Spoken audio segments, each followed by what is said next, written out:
Good evening, everyone, and welcome to Austin by Starlight, episode 29. Last we left off, the night started with some need to feed.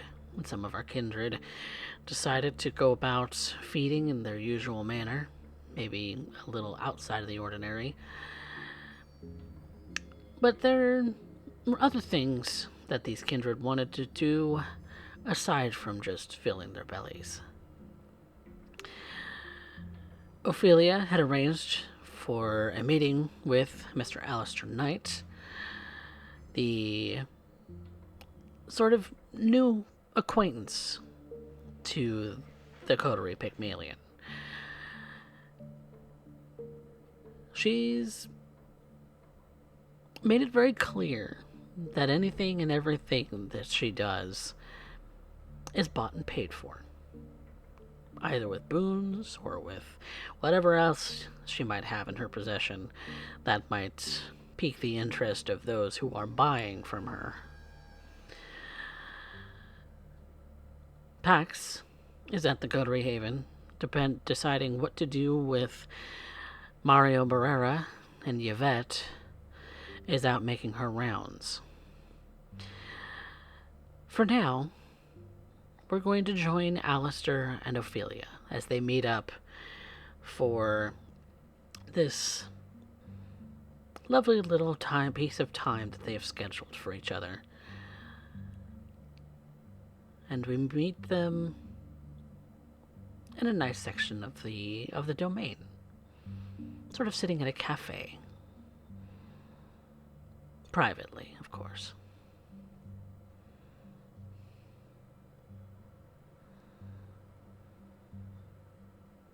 I have to say, Mr. Knight, you had me worrying for a moment whether or not we would actually meet up this evening. I apologize. I had prior obligations, but I am try to be a man of my word. How are you today, Douglas?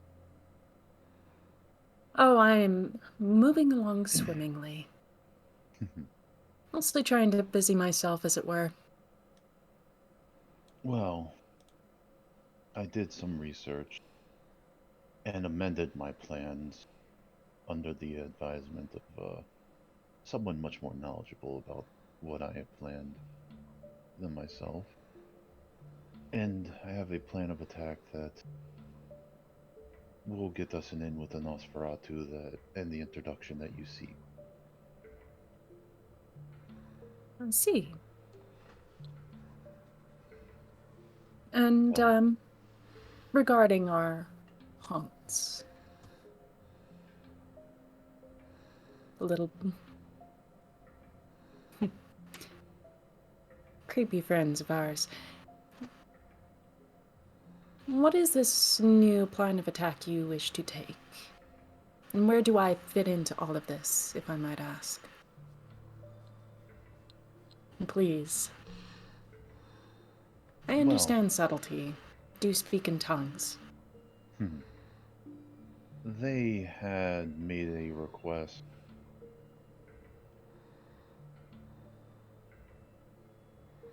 and I'm going to use some of my connections to work on fulfilling that. Once that comes to fruition, I don't think they thought that I would be able to get it done. And it would put us in a great position with them, ingratiating them with us, and would give us a good base to build off of future.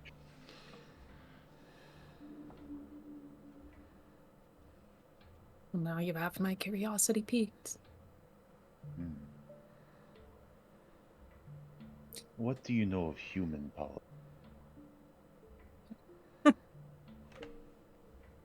I know plenty of the local city politics. I. Perhaps it's a little bit, revealing of me. But I have a little bit of a history myself.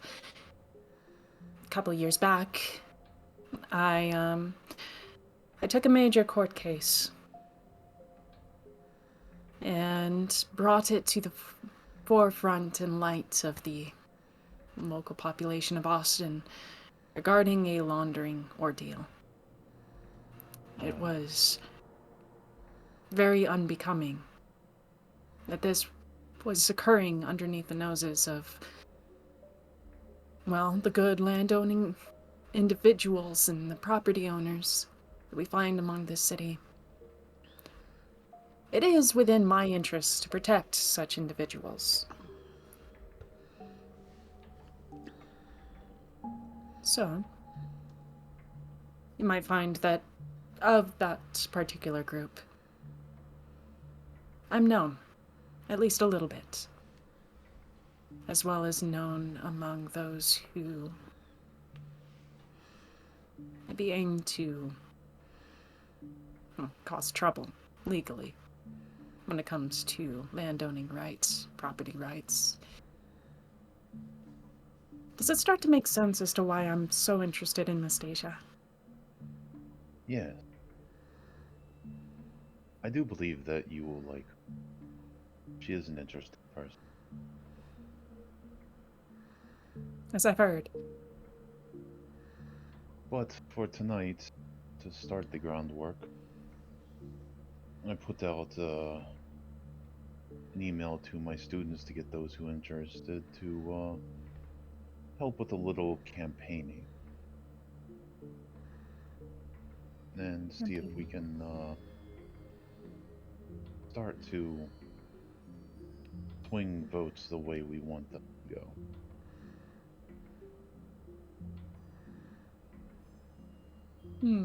Campaigning.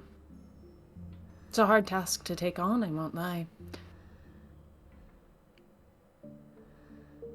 Who, pray tell, are you campaigning against?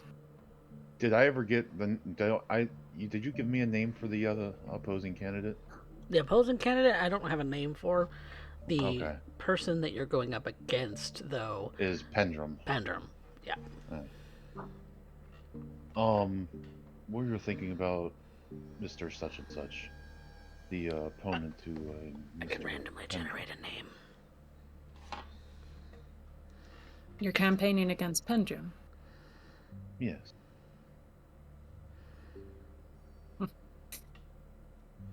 Well, not to necessarily be rude or to undermine your efforts thus far, Mr. Knight, but Pendrum's already got quite the support set up thus far. Yes. There is certain aspects to his campaign itself that have a lot of people within interests of his, well, his election.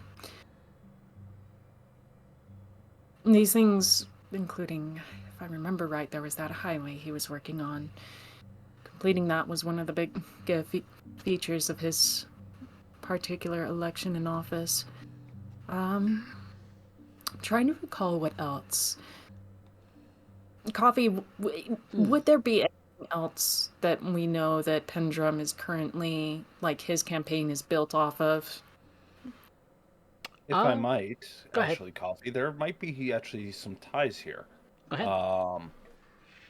Specifically, now correct me if I'm wrong, but Ophelia has revealed herself to have a lineage and kind of serves as an underboss for Kane. Mm-hmm. Okay. Yvette has already made it very clear that Pendrum does not belong to the boss. Pendrum belongs to her. And that might be information that has been passed to Ophelia in that regard. That is a good point. I think it logistically holds up, but it might be a minor passing, but it would be something if Ophelia was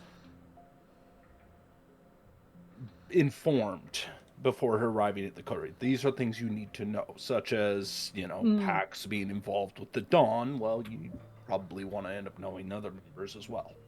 All right, yeah. That's ST's discretion, but I see that as a very, like, it would make sense that that would happen. That Ophelia would know. Okay. Mhm. That makes sense to Is me. that... Yeah, okay, I'm going with it. I will also make a note that Pendrum, if I remember correctly, is he not already under your coteries jurisdiction? How so? I did not know we had a senator prospect. Oh. Secrets among each other. That is hardly private. Well, to my understanding, Mademoiselle Yvette secured Pendrum in favor of Baron Kane some time ago. Hmm.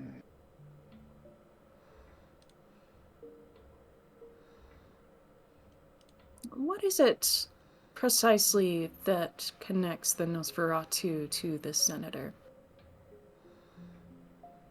I'm thinking about it. The highway might be the big problem. But if the connection is there with Yvette,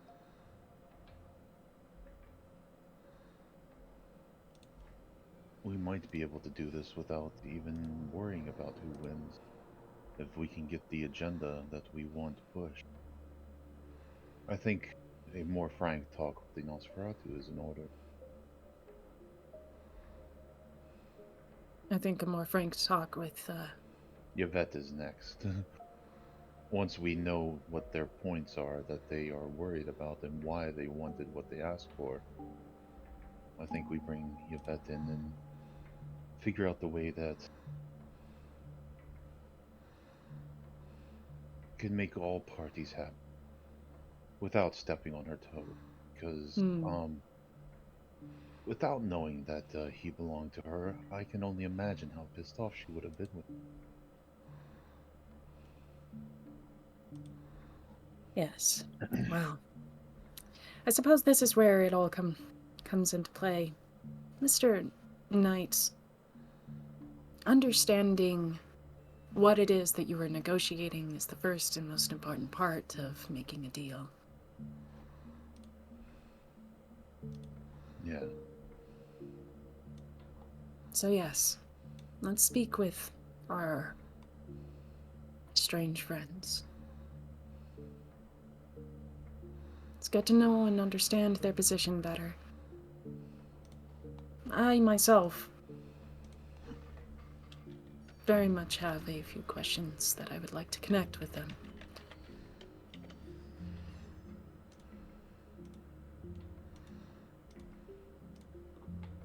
Now, for reference, who is your connection? What is her name? What is their name? I wouldn't know. Right now, well, you'll meet her in a little bit. I will, all I know is they call themselves Jewel. Do I know a jewel? Intelligence politics. Aye, aye.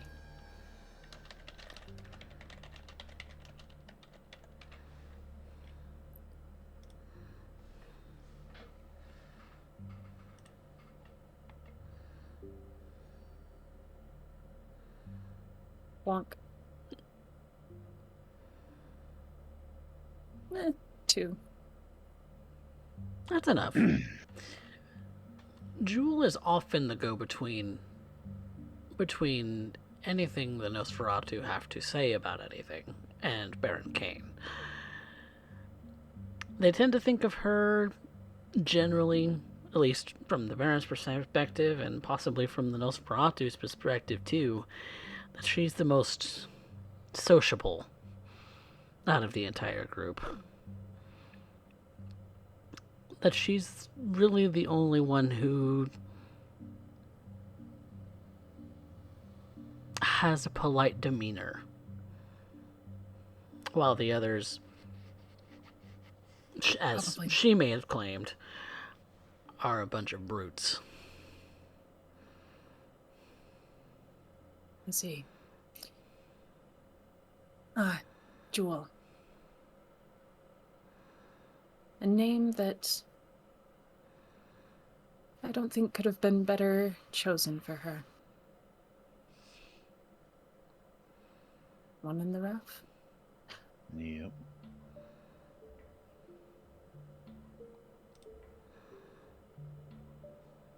Very well. I'm excited to get to meet her.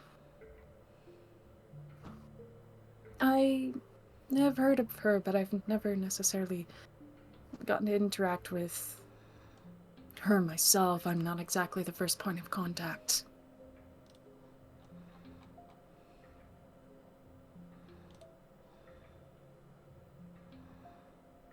But still. Yes. Let's get to understand the nature of this. Also, oh, sorry. I was just gonna say, lead the way, Mr. Knight. Let me think for one moment. And he'll steeple his hands and think real hard. Coffee, I would like to use premonition for the first time. Okay. Well, New power. What are you aiming to find out? since I kind of cocked it up the last time we met and didn't know what they were exactly wanting, and trying not to kill Spectre as well. Sorry, Specs. I shouldn't have said that while you were drinking. um, It's not you. I just don't know how to drink water.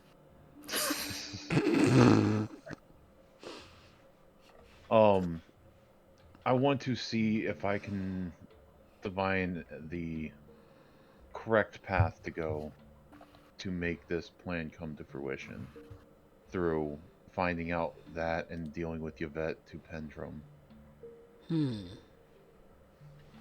Okay. See if I can get any kind of leanings or leads of things that I can act on and basically actually have this be successful. Okay. So kind of insight into how to move forward with the Nosferatu. Yes. Okay. Go ahead and roll the premonition then. And don't forget to rouse after.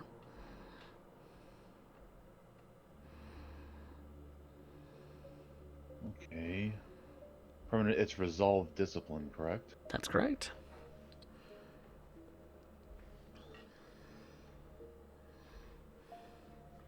Ooh. Ooh. Ooh. Oof. Oh well, I'll let that shit ride. Okay. It's a lot. And it's messy. Don't forget your rouse check. Yes, sir. This is a new sensation for you, Alistair. You let your mind wander. Let your mind wander in much the same way that you let your mind wander when it comes to manifesting some of your powers.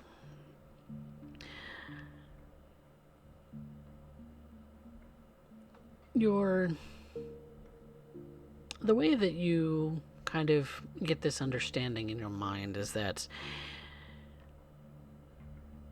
it's like you're looking at a vast library that it's just a matter of pulling the right thing off of the shelf to give you the insight into the unknown, the unknowable, because society, as it is very secretive for kindred. It's very necessary in many cases. And when you kind of stare in your sort of mind's eye, that It's almost like, why didn't I think of this before? When you sort of embrace that knowledge from wherever it's coming from. And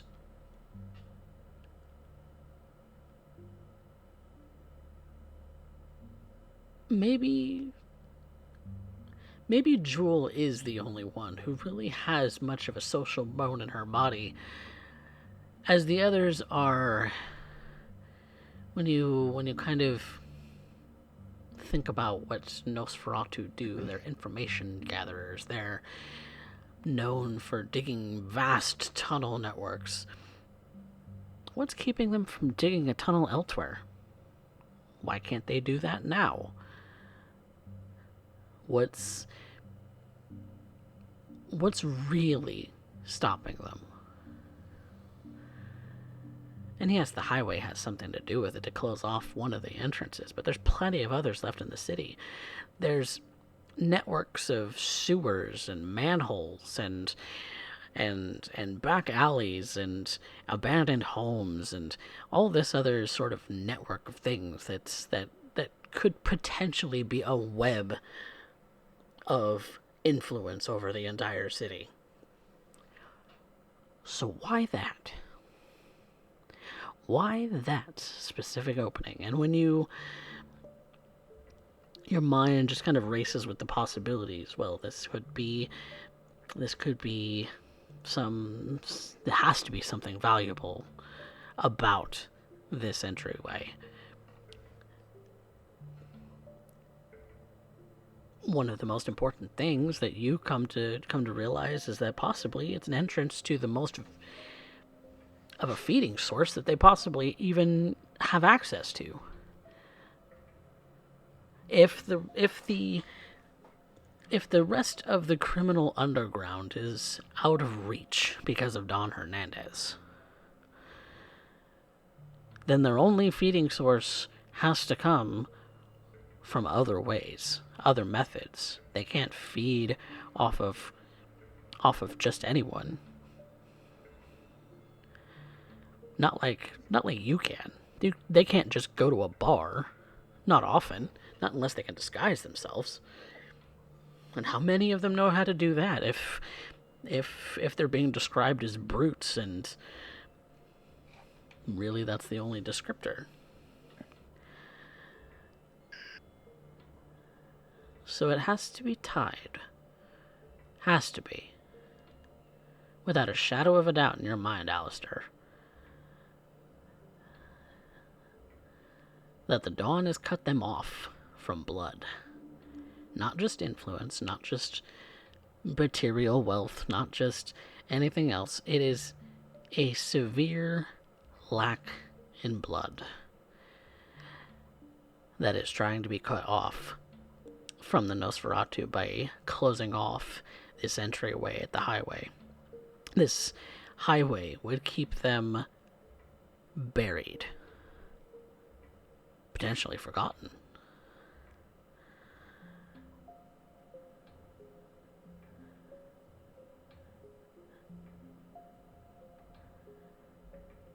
And Ophelia, what you see as he's kind of pondering for a moment, it's almost like he's making a hand gesture, absent-mindedly. And there's like this slight It's like poof doing of the something. blood hand symbol. It's kind of a... Alistair, you would kind of know, once you kind of pop back into reality, that this is that you may have just accidentally motioned a hand gesture for one of your spells on accident, and it just kind of poofs in a sort of like mist. Ophelia quickly grabs his hand and slams it to the table. Mr. Knight. Mr. Knight. Oh, sorry. Yes, Please. I was caught up in thinking. But I think I may have worked out the biggest problem. We may not even have to meet with them to solve it. We may not have to deal with the politics at all.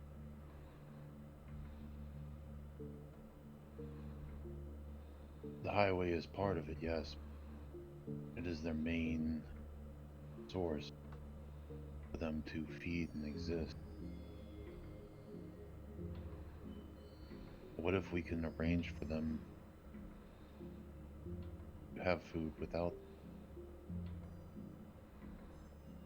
We could secure a relationship with them that way and not have to poke that hornet's nest. Secure a feeding source for how Most. many? How many people? That's one of the things you have to consider, Mr. Knight. Do you have the resources for that much? No.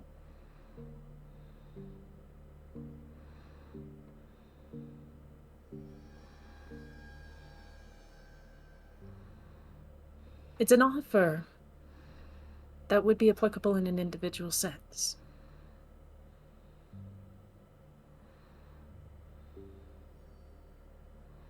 But given that we are speaking on a population with no clear census, no idea of how far spread the demographic is, it's hard to make that distinguishment regarding how much you would actually need, how much food you would need. ST, Mm-hmm. would Alistair know about the circulatory system? I think we have discussed that before. That you might have some vague idea, maybe had heard the name before, but if you want to know more, then that would be in intelligence and occult. We can do that. And you know what? I will rouse the blood for this. Mm-hmm. For the +2. Ooh. Ooh, that's another crit, my friend. And this time, a good one. I'll take 8. I'm happy with 8. And I'm not going to impose your compulsion just yet. Okay. From the messy crit. You are a generous god. For now. For now. The circulatory system. You have heard it from tales from the Camarilla. Rumor has it that the Camarilla, as a organization, must keep their elders fed. And what better way than to actually tailor a set of feeding vessels that meet the refined tastes of the old. Such a thing doesn't necessarily pop up in anarch circles. The only reason that you know about it is because Wilfred is a former Camarilla.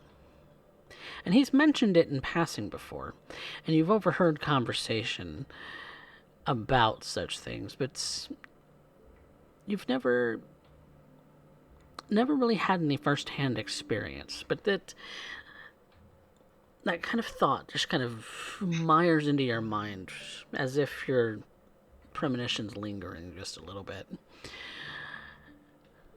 That while the Camarilla does that sort of thing, What's stopping you? What's a little human trafficking?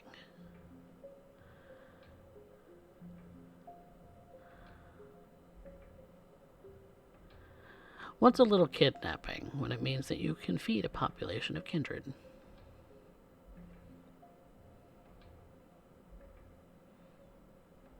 In the grand scheme of things, makes sense.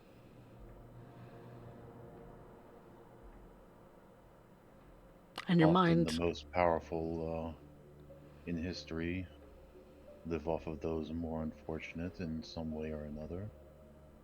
It is a tale as old as time.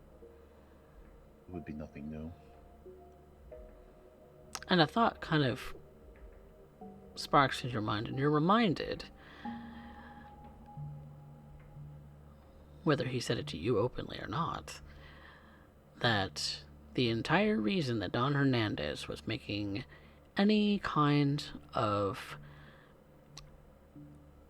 feeding for PAX, and the only reason that he was even negotiating with San Antonio was for that reason. You have sort of gleaned that. And if it's already happening, why not steal it?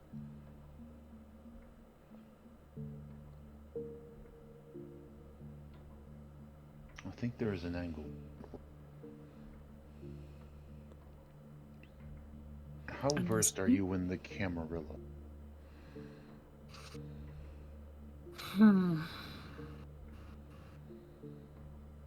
I've heard mentions. I've heard of Lore. a practice that they have, an organization that procures food for those who are unable to, custom tailors to what they need, much like takeout.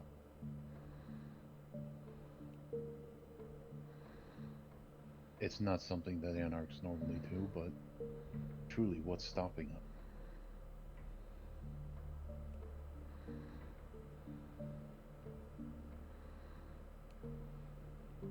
There are two very dangerous suggestions here, Mr. Knight.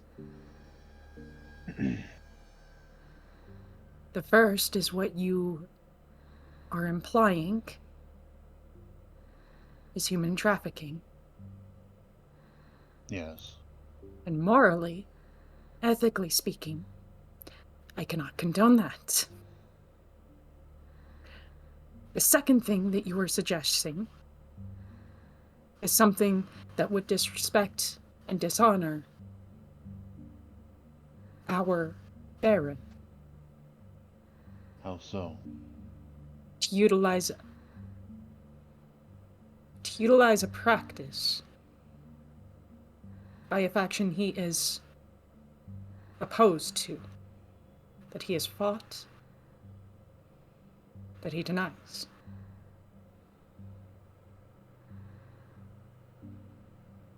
One that he protects the city from. You want to bring it here. I want to create our own, not affiliated. It would solve problems. I know You cannot. have a moral standing against it. It would be the easiest way and not have to deal with the hornet's nest of politics and secure something that he wants. Create your own, unaffiliated. That is a hilarious suggestion. You can't create something like that and be unaffiliated with the broader organization of it. This is not something I would do without the Baron's blessing. I am not saying to do this under his nose. I merely seek to accomplish a task that I'm charged. And he'll say that and give a serious look.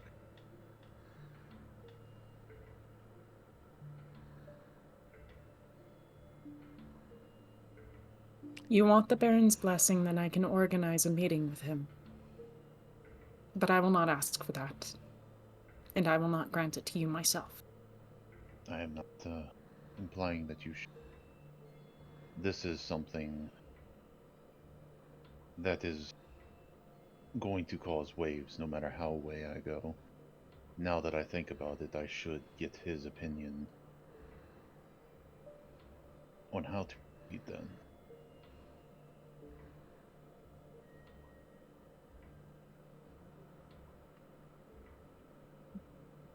Very well. I will organize the meeting for you. Let's hope that I come out of it with my head.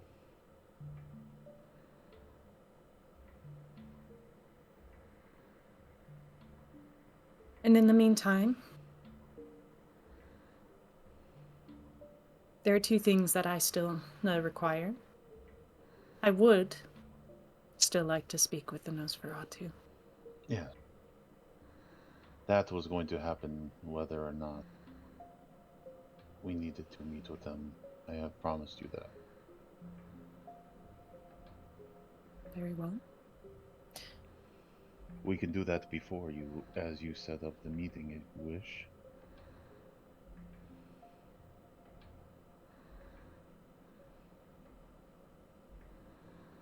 There is a second thing that I require.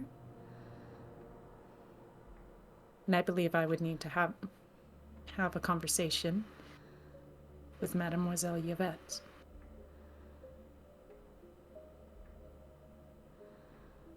That can be arranged as well.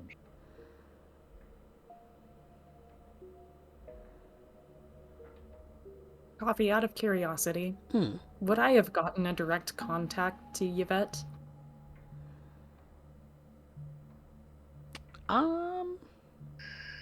That's up to Derek to decide.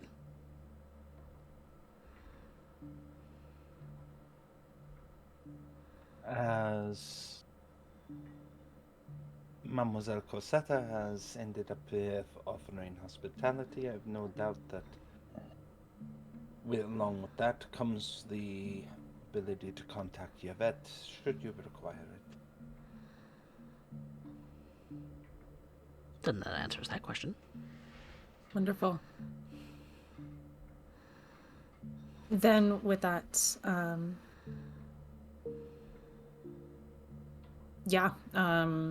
right in front of Alistair, Ophelia is just gonna pull out a cell phone, and she's gonna go ahead and dial Yvette, the number that she was given. Seeing that, Alistair would kind of excuse himself and make a call of his own. All right. Ophelia's calling Yvette. And Alistair, who are you calling? I would be calling my contact. My antiques contact. Okay. Calling him about what? About what I messaged you about, a certain item I was looking to procure to see if he had any leads or... Go ahead and make me a resolve.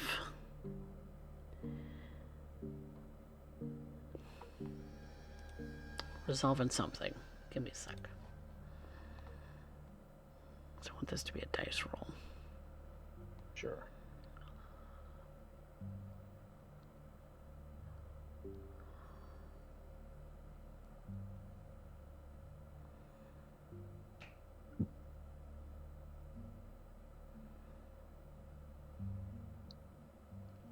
I'm going to say a resolve and investigation, plus your contacts, -2, because you are suddenly overwhelmed with hunger. Okay. You're under the hunger compulsion. Until you slake at least one hunger, sometime tonight, you will be compulsed. That reminds me. because I did blood surge. Mm-hmm. All right. Till you slake at least one hunger, you are distracted by your stomach literally growling in your ear. You know what? I will blood surge again for this. Might as well because I'm going to feed. So, resolve investigation. Mm-hmm. Plus contact. That makes it a flat roll.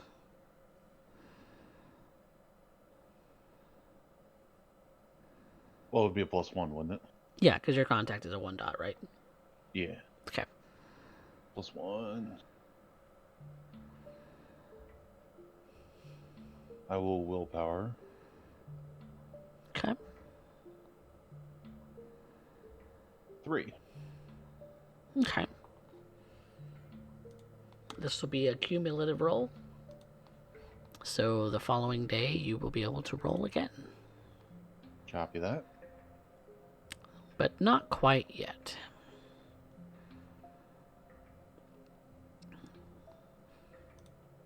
So your contact's been asking around in regards to what it is that you're looking for. Nothing has cropped up in any estate sales that's worth mentioning. There might be, there might be things that might be more of a decorative nature, but if you're looking for practical, not yet. Very well. So, with that being said, Alistair and that Ophelia, you're calling Yvette. Yvette, you get a ring on your phone shortly after you've started your rounds.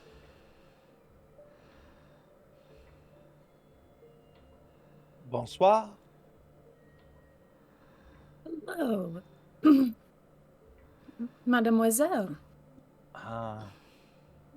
De Mademoiselle Lacroix. Lugosi. Pardon. It is so wonderful to hear from you again, though the time was very short from our last encounter. I'm afraid I'm going to have to ask for a little bit of your time if you are free tonight. I have one business appointment I must end up concluding, and then I will make time before I must end up going to rest. Fantastic. Is there a appropriate place we can end up discussing? Or would you prefer the usual meeting ground? The usual meeting ground will work fantastically. I will see you there in an hour. Sounds wonderful. Thank you. Très bien. Au revoir, Mademoiselle Lugosi. You take care. Bientôt. And then, following that, she will turn to her phone and just typing it up really fast, shoot an email to the Baron requesting an appointment time is specifically from Mr. Knights.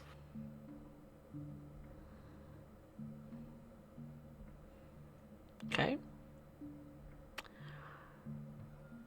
Since this is over email, I'm going to have to ask you to make me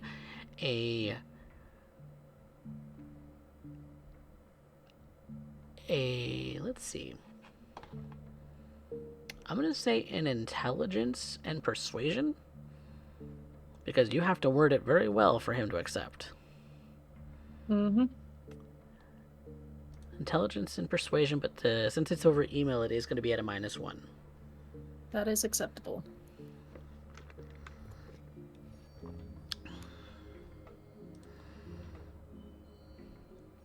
I will go ahead and willpower it because, truth be told, I really want to see Alistair try and talk this out of Kane.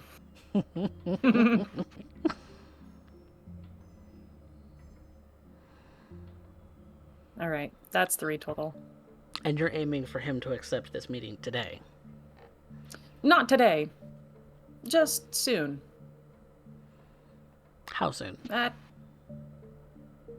Within the next 3 days. Nearest convenience.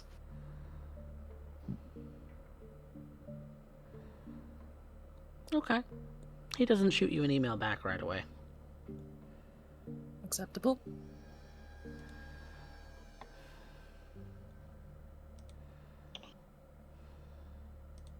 Well, Mr. Gossi, if you wish, I can take you to the usual meeting ground where I find them. That is agreeable. Certainly. Alright. So Alistair and Ophelia are off to find the meeting grounds of the Nosferatu. Let's jump in on Yvette. Making her rounds after the phone call, you are intending on finding a particular member of the ministry. I have gotten in contact with Antonia Flynn previously. I am trusting that the borders of the domain of her and the coterie have not changed. And I did promise to be a good neighbor. We both seem similar in that regard, and I thought it best to keep things civil. Truth be told, I am always hesitant when being in the presence of Mademoiselle Flynn. She is a member of the ministry, and my own personal dealings with them during my time among the Camarilla has been rocky at best. I believe that's how it's said in English. You almost do what you can to cover up your very long snake tattoo. Kind of holding your jacket closely closed, kind of making sure that if she does know what this particular snake tattoo means, she hasn't addressed it yet. And better safe than sorry that she not have reason to it in the first place, as she's only regarded it as a very good tattoo in the past. You make the necessary sort of markings along the border of both of your domains, as you are neighbors and thus have not contested that particular edge in recent nights, and thus it is assumed that the border in which it lies is still the same. That isn't always true of all situations, but it remains true for this particular spot. And so you find yourself just making little marks of a desire to talk. And eventually, the right people in the right place at the right time allows you to see Miss Flynn as you kind of turn one of the corners. She's kind of leaning up against the side of one of these buildings, one of these residential buildings, sort of apartment complex. As you're kind of rounding the corner, she's standing outside the gate on the sidewalk, kind of watching as you come up. I go directly to her and give her a small nod, almost akin to more of a bow, perhaps, though extremely shallow. After all, I do not wish to make too much of a spectacle out here in the open. Bonsoir, Mademoiselle Flynn. Good evening. Yvette puts away the piece of chalk that she carries around for marking. A useful tactic for temporary markings, and something whose evidence would be washed away in the rain. She smiles at the mademoiselle. I hope that the evening is treating you well. Treating me very well tonight, actually. Thank you. Something in particular, perhaps? No. A lucky find.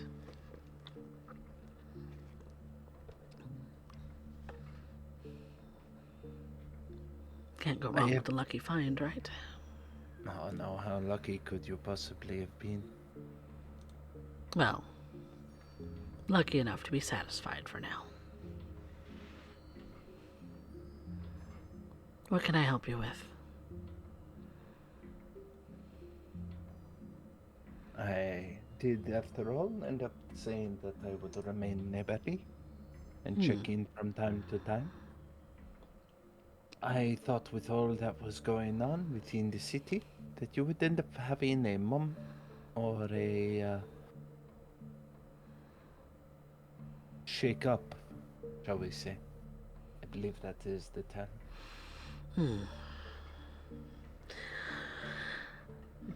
My coterie is not nearly as large as Pygmalion. There's, 7 of you now? Depending on who you ask. Depending on the day, I suppose. It would make sense. The nature of being an anarch is transitory for many. Yeah, well.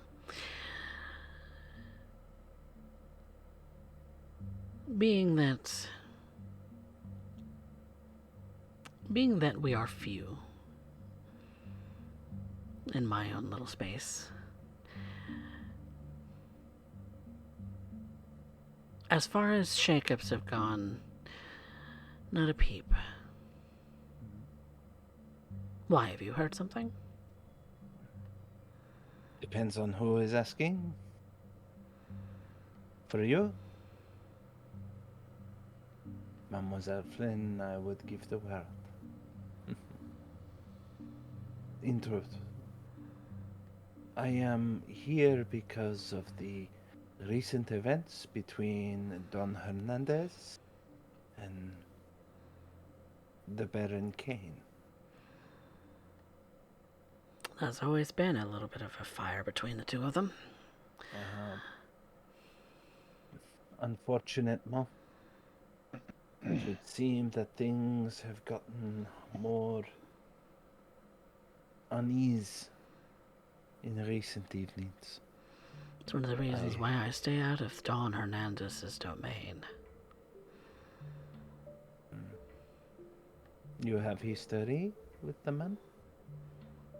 Well, if he has history with our Baron, then it stands to reason that those who support the Baron would steer clear of the Dawn. And I don't know if you've noticed, but I'm not exactly the confrontational type. I have yet to meet a member of the ministry who preferred it. No, the ways of a Setite have usually been in the art of guile. Sometimes unmitigated gall. But I appreciate gall.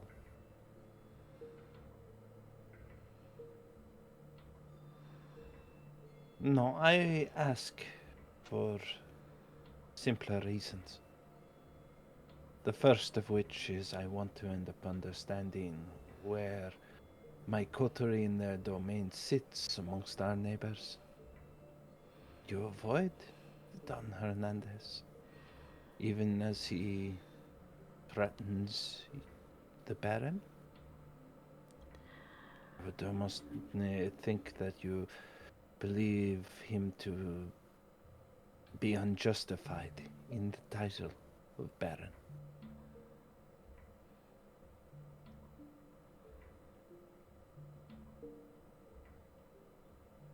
So you're asking where loyalties lie.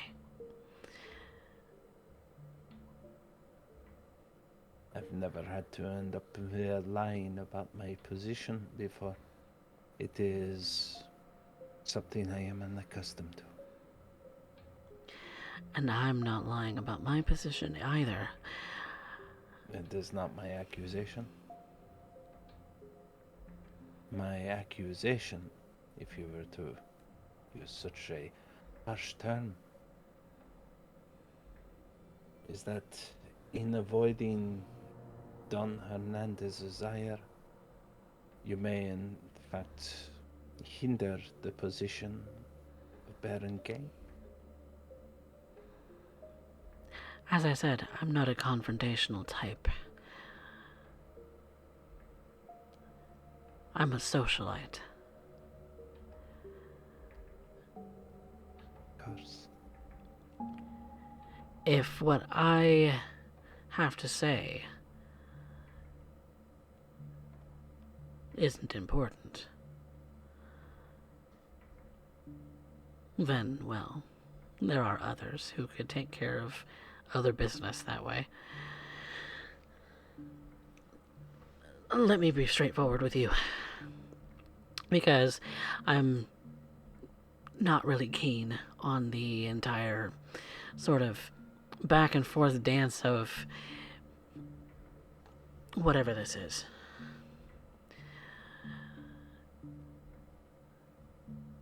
I am at the Baron's call when he needs my skills. He has not needed my skills thus far, and should things escalate, that he should need my skills, then I will be there. But until then, I would rather not step on the anthill.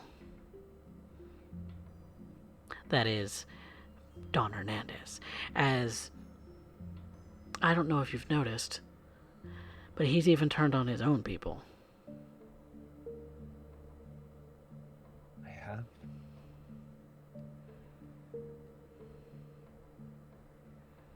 I have also known he has not only turned on his own people, but he has sent them after those who have allegiances to our dear Baron.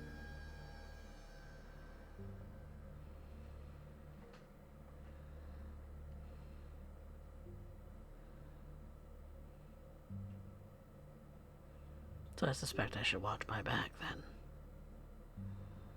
Said I would be coming to be neighborly.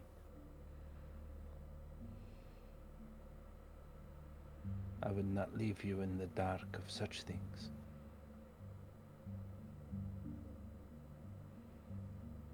That much is duly noted.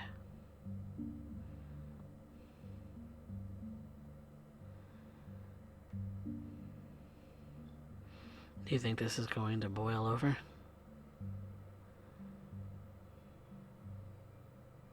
In my experience, Mademoiselle Flynn, it is never a matter of if but when.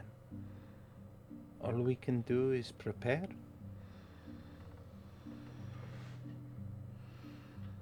This is why I come seeking you now.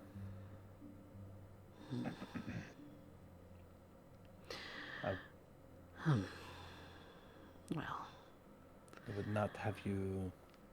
What? Qu'est-ce que c'est? Qu'est-ce que c'est? Dusted in a crossfire. I should hope not. I would prefer to make sure not.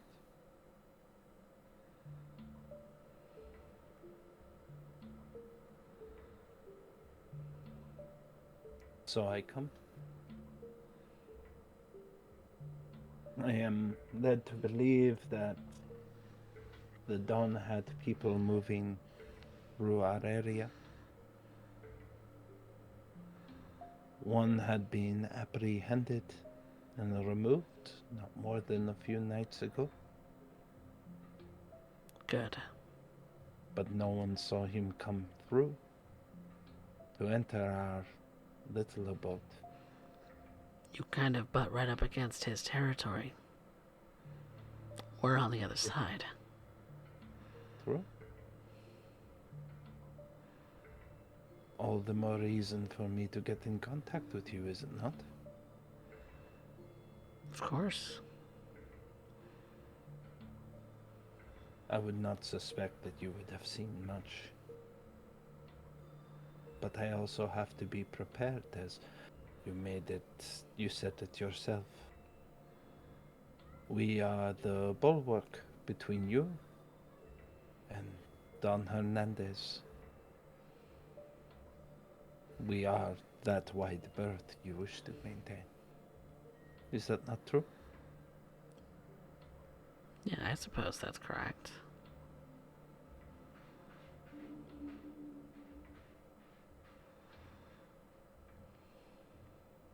I am amazed, truly.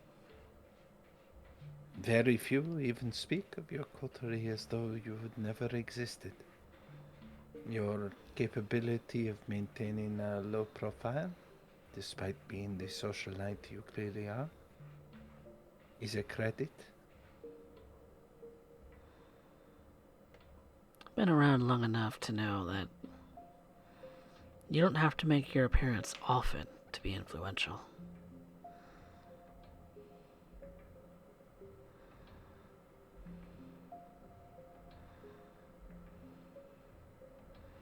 Just at the right place at the right time.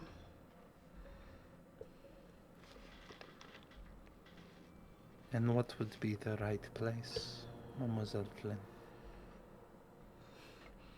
Depends. What's it for?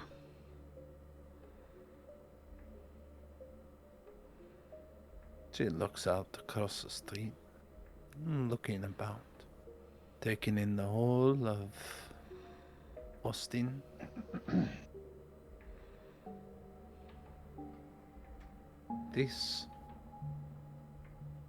All of this. The game. She turns back to Mademoiselle Flynn. The game is won and lost by losing one's perspective. I don't wish for that to happen. I am told the ministry have become akin to a priest or sage of the anarch movement. I've heard that said. You hardly dressed in white collar. I'm not that kind of priest. And yet, am I to do nothing? When I see this petite situation escalating into something far more grand, am I to step aside and let the two big dogs in the yard tear each other to pieces, while a shark waits underneath the ice of which they bleed?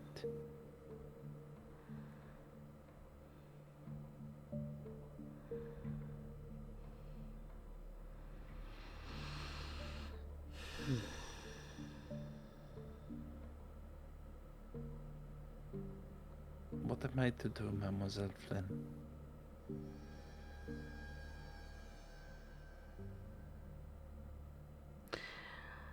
Instinct will tell you, get the fuck out of Dodge.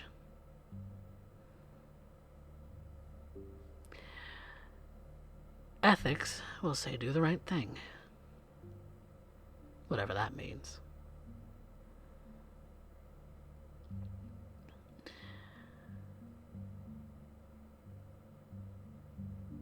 What I would do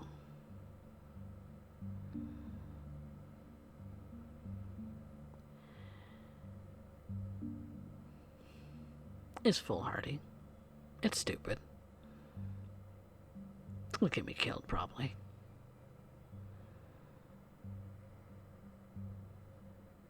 But I'd bomb the living shit out of the Dawn.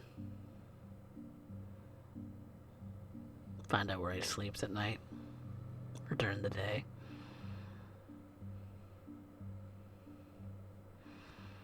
Get somebody to sneak something under his pillow. Watch it go boom.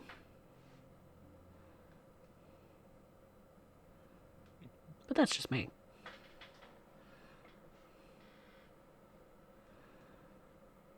Yvette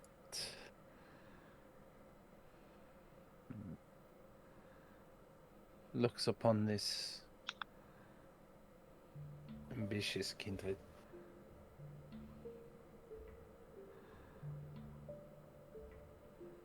You have done such a thing before? Never said that. She gives a little bit of a sly smile.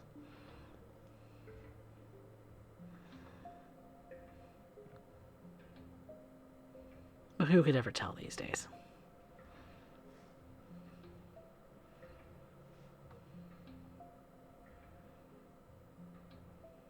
I thought it would only be fair for me to end up offering you in good warning. The warning is appreciated.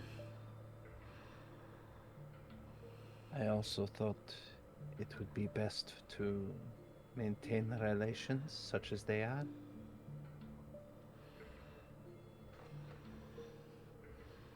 I am oftentimes concerned.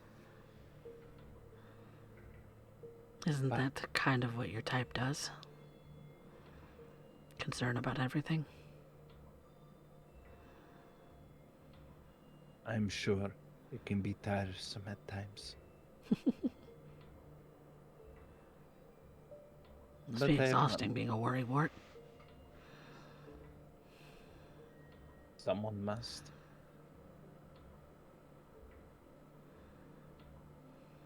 I may not end up following the traditions of the Camarilla, but it is still in me to observe, plan, coordinate, and maintain an environment of stability. That's how we survive. And one cannot do that with something as volatile as Don Hernandez. No, that's true. It is not if, but when. And when he does, Mademoiselle Flynn, will you be ready?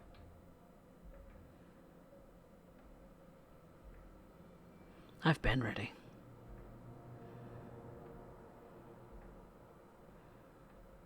I get the impression you have been more than a socialite in your time. Is that simply the skin you wear now? We all change over time.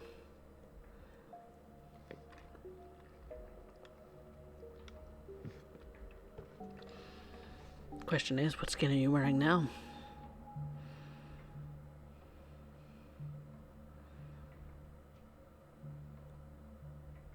Maintenant? She looks at her hand, crushes it into a fist tightly, hearing the glove glazing over her hand stretch and bind itself tight.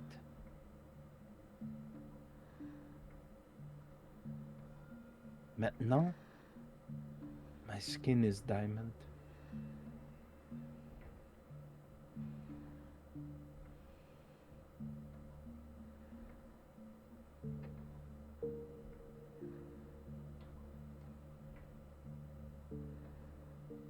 Is there anything I can do for you before I depart, Mademoiselle Flynn? No, you've done plenty. I trust my words have not fallen on deaf ears. They have not. Then I wish you and your coterie a great and prolonged evening. And to Pygmalion as well. Au revoir, mademoiselle. Au revoir. Ah, très bien. She smiles as she starts to make her way back to the coterie house. Her mind is put at ease with Miss Flynn's answers, but she is a snake after all. Not to be fully trusted, but we'll find out exactly what she's made of in the coming nights. Speaking of the coterie house, there is a particular member who is at such a location, debating how it is that a particular basement dweller, currently anyway, And I changed what Pax was planning because I remembered what she was doing last session. oh, what were you doing last session? She was supposed to be visiting Julian. Oh, yes. She was supposed to be meeting Julian. So where would you like to meet him? I think they originally set up a meeting place just wherever is most convenient for him.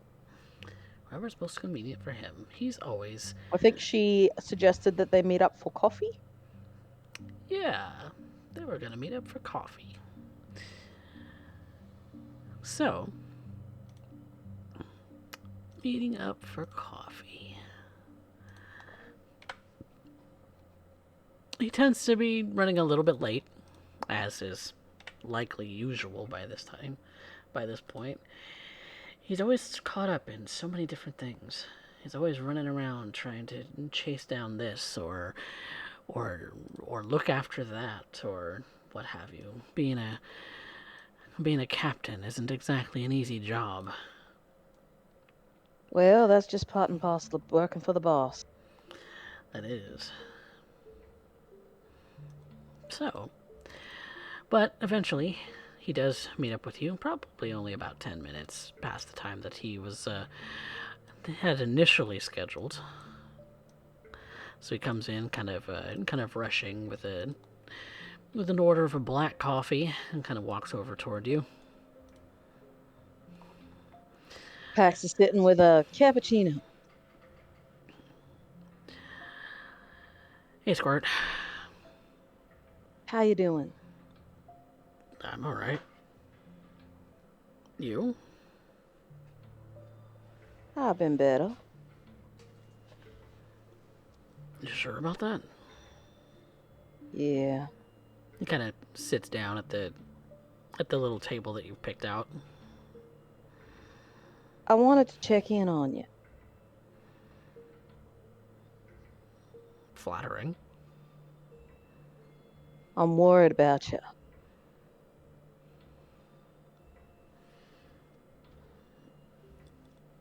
Why are you worried about me, kid?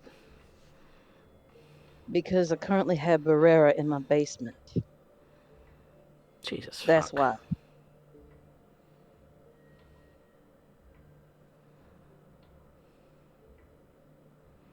Why do you have Barrera in your basement? Because the boss sent him to take a hit out on one of my housemates.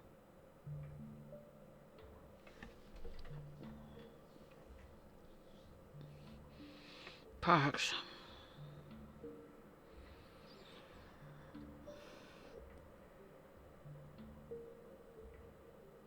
What? I shouldn't be talking to you then. Just meeting up with an old friend. The wrong people get eyes on us together. I You know needed what to make happens. sure. I needed to see you.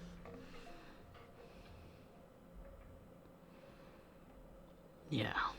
He kind of looks around the cafe nervously now. You haven't heard anything? Frankly, I've had way too much shit on my plate tonight to even know what the fuck is going on right this second. No. shit on your plate. Yeah, The usual or more? more. I was wondering whose slack I was picking up for. Yeah. I'm not keen next on thing. sending Barrera back. Okay. I don't think he'll survive. Boss ain't gonna like that. I think if he goes back, the boss is going to kill him anyway for failing.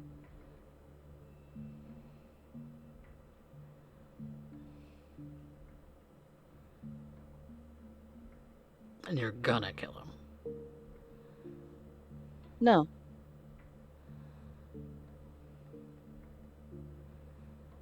I'd rather not.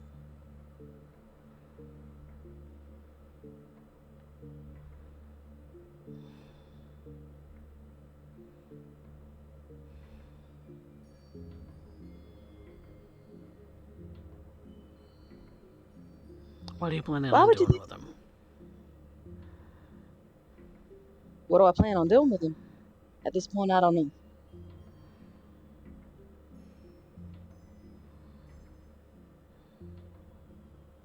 What did you think I was going to do to it? I don't know. The usual?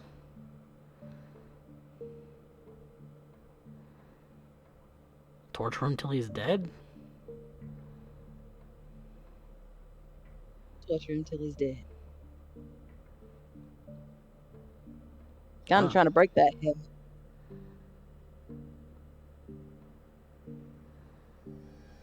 I mean, sometimes I don't know what goes on behind your curtain.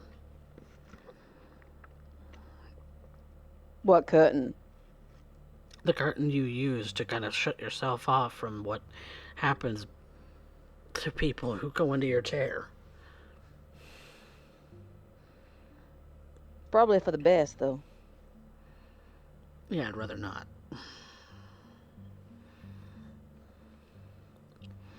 Look.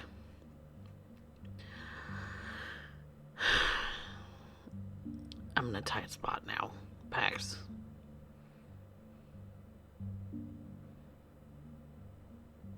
Keep in regular touch. You I know am I genuinely can't. worried about you. You know I can't. Use a burner.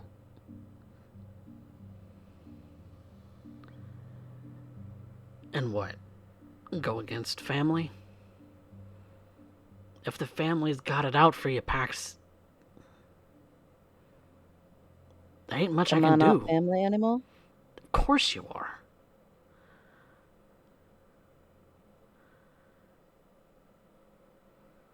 Of course you are. What kind of question is that? You just said, go against family. And now you've got me between a rock and a hard place. You realize that, right? You were in a rock and a hard place when Boss Hernandez booted me out. You know that, right? Yeah. Like You every were other one of the guy. people he threatened. What? When I had that conversation with Boss Hernandez, you and my father were at the top of his list to use against me.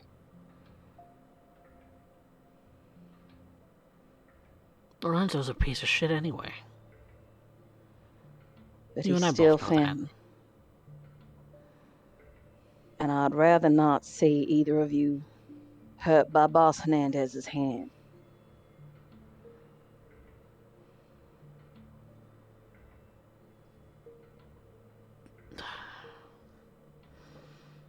What do you want me to do? Just keep in regular touch with me to make sure that you're alive. And fuck, if anything happens, come to me. I want to keep you safe.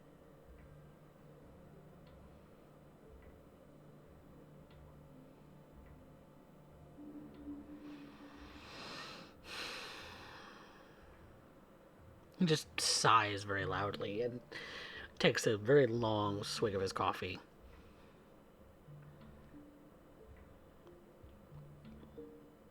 Pax kind of plays with the phone with her finger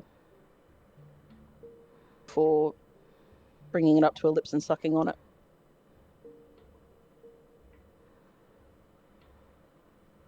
You like my brother. You're like my Boss sister. Hernandez knows that. You're like a little sister to me. Little sister I never had.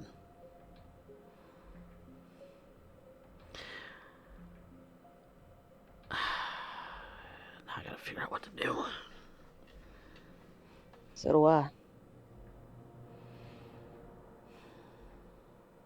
You shouldn't have told me shit.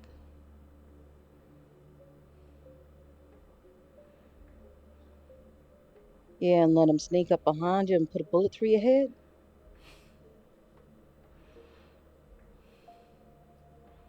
You're not immune. If you didn't know, it'd happen, and you wouldn't see it coming. And then I wouldn't know what the fuck happened. At least this way you can see it coming.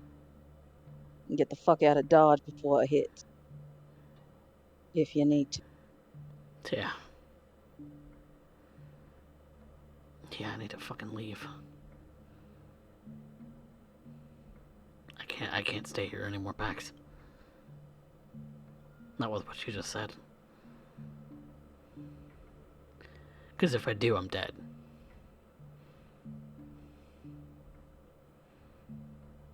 That's exactly right.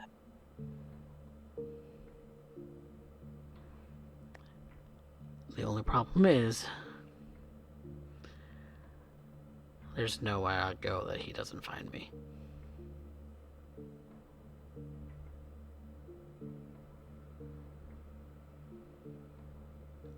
He ain't the big boss for nothing. I know. I've, got some friends that are organizing some stuff. Maybe I can get them to organize something for you, too.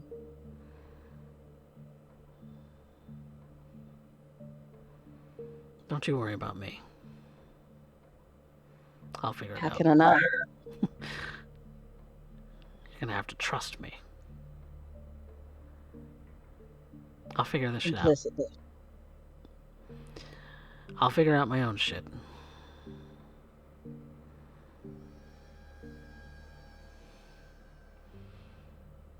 How's my father doing? Same as always. He's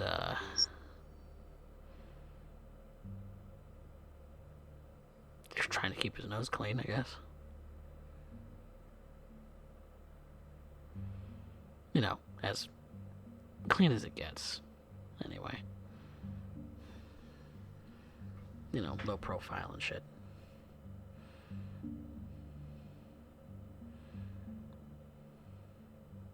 That's good.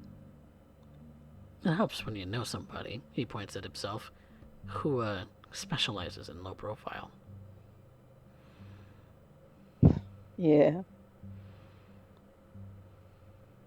Yeah. Makes it invaluable. But replaceable.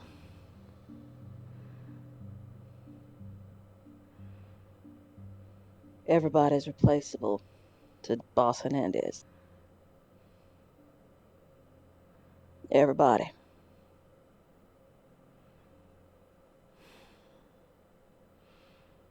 Makes you wonder, doesn't it? How much of this Wonder family is what? really family.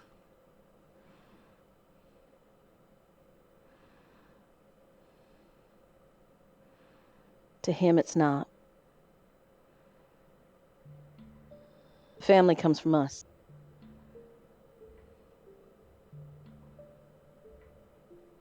You're really not joking, are you?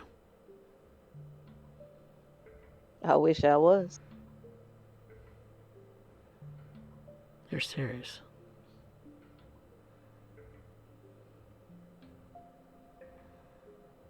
Yeah, I'm serious.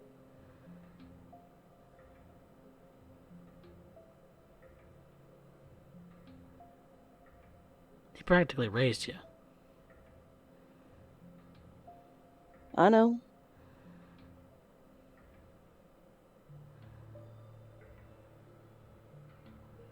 I know he did. Just never known you to.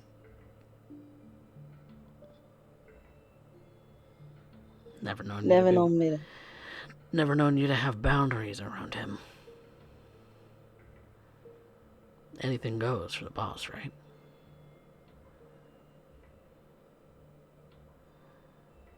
Yeah,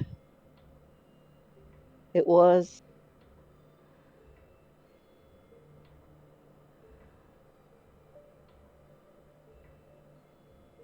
It really was. Maybe too much.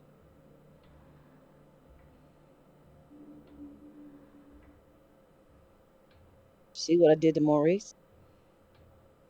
Yeah.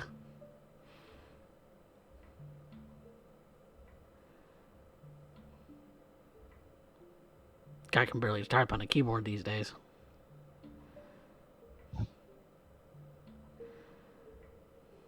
Yeah, just trying to make a bit of money on the side, and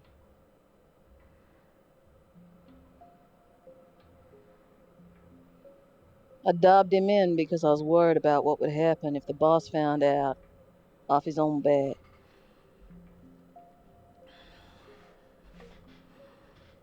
And that's what I was asked to do to him.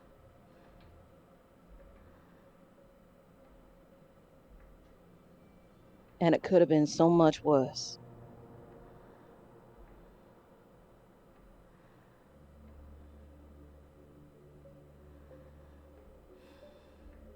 And he could have asked me to do the same thing to you, and I would have done it. He could have asked me to do worse to you, and I would have done it.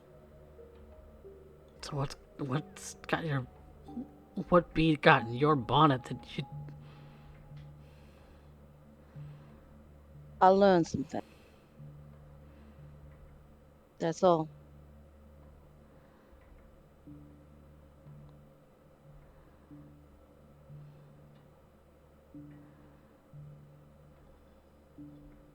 And I'm not gonna lie, it's hard.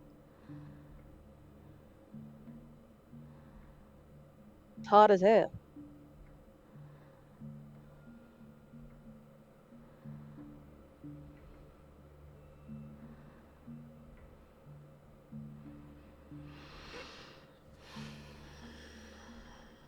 I'm glad for you anyway.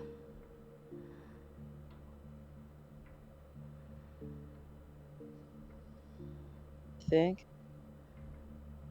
You're not the Is it first. something to You're not the first pretty girl that he's had sit in his lap.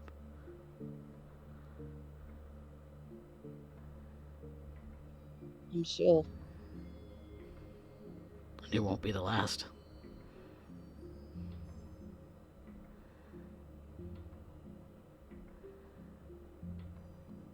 Just glad you realize that now.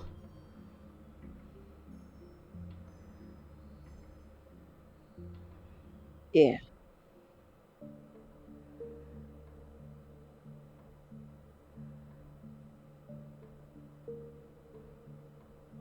I didn't know that I wasn't,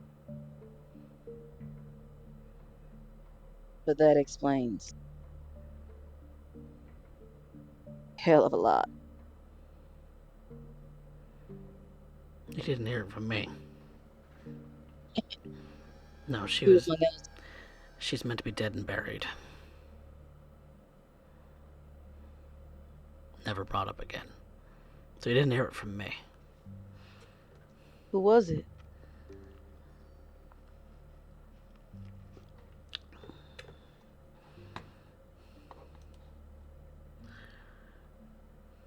Her name was Rosa. Rosa.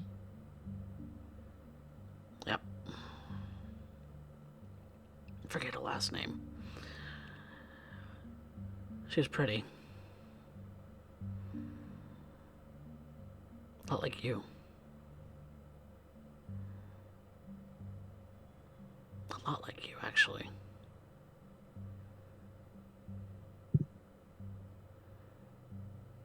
A lot like me. Starting to think if that's been a pattern of a type. Greasy What old he's man got to has a think you're type. crazy? Dark hair. Little cuckoo. Pliable. He has a type.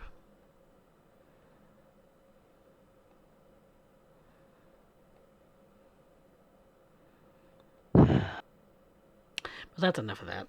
I should probably get going. The longer I sit here, the easier it is if somebody's going to spot me, and I don't want you getting caught. Yeah. Yeah. As she's thinking on this pretty girl,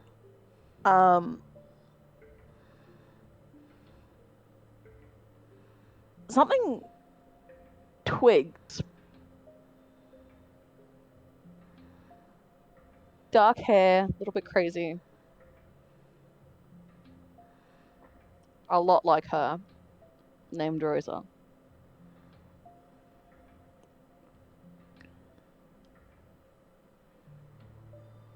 Um, just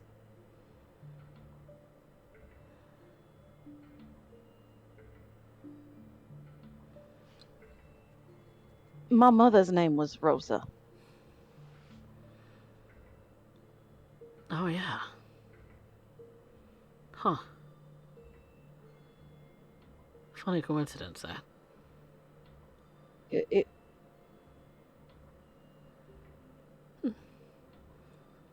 He kind of shrugs it off and sips on his coffee again and goes to pull out a little bit of money from his wallet to cover your drink. Thanks. See you later, okay, kiddo? Stay safe. Always do. And he kind of turns on his heel, kind of sipping the last of his coffee before chucking it in the bin on his way out. Pax is going to down her drink. Do I need to arouse for that one? That would be a rouse check for the Flesh of Life. Luckily, Whoa. I'm getting hungrier. And then she's gonna get up and head out. So you are able to stomach and keep down the ash that flows down your gullet as you drink down this cappuccino. She treats it like it's absolutely nothing. She just ignores it. It's minor compared to that little piece of information that she just got. Rosa.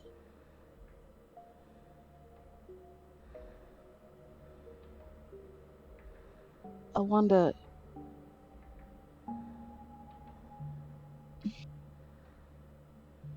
Nah. Couldn't possibly be. No way.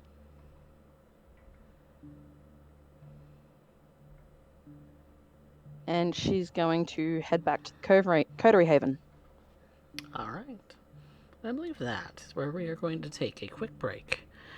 And when we come back, we will discover what more is going on at the Coterie House, since Yvette and Pax are headed back there.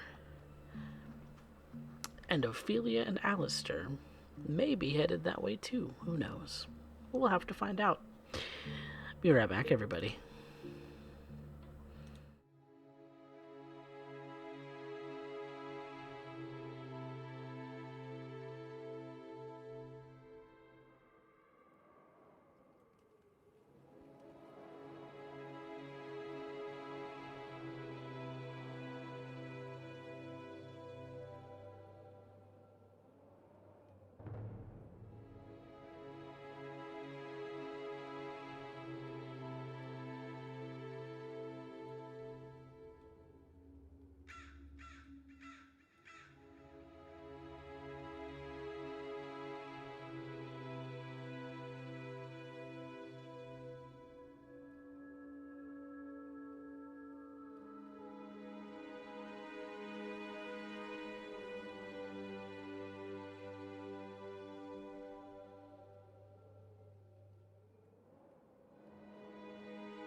Welcome back, everyone, to Austin by Starlight, episode 29. A couple of our coterie mates have sort of parted ways briefly for the evening, where everyone was addressing some of their individual concerns. Pax was talking briefly with Julian, a member of the cartel that she had a very personal relationship with. Feels more like a brother than anything. Alistair was meeting with Ophelia and sort of settling a little bit of what the Alistair's plans are for the city of Austin as a whole. And Yvette had spoken briefly with Miss Antonia Flynn, a member of the ministry and a border neighbor of sorts, who, to her own claim, has said that her own coterie is rather small, thus, things as far as news and that don't pass their way very often, but when they do, it means that things have gotten loud, as it were.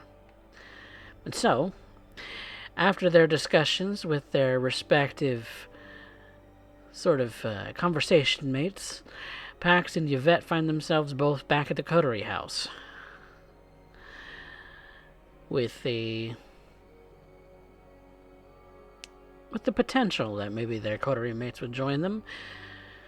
But for now, these two have crossed paths.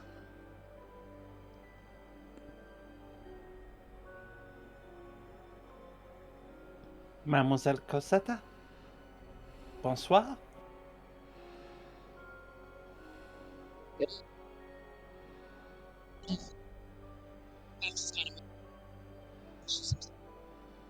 You're cutting out.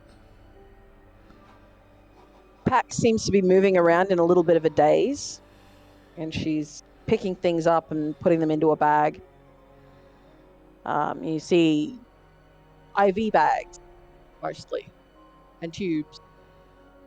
Est-ce que c'est ça? What? The bags or the tubing? What Bags is for that? blood. I would have guessed.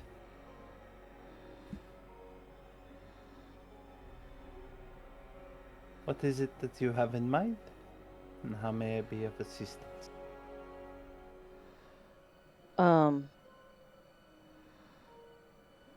I'm gonna feed Barrera. Wake him What? up.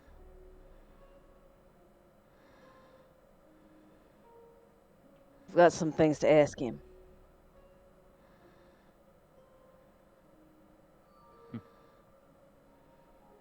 And you intend to feed him enough to keep him lucid for the questions that he will inevitably have a hard time responding to.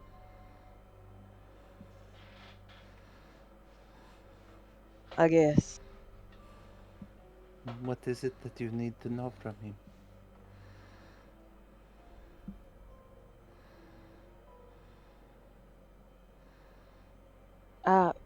I have some questions about Boss Hernandez.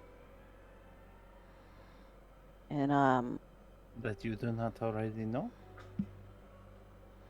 that I don't already know. I would have thought you would be the first one to end up knowing the answers. Apparently not. If this is what you wish, then I will get to it momentarily. What do you mean? You wish for him to be awake? You wish for him to be able to answer questions? Then I will proceed appropriately, as you wish. How do you intend on doing it?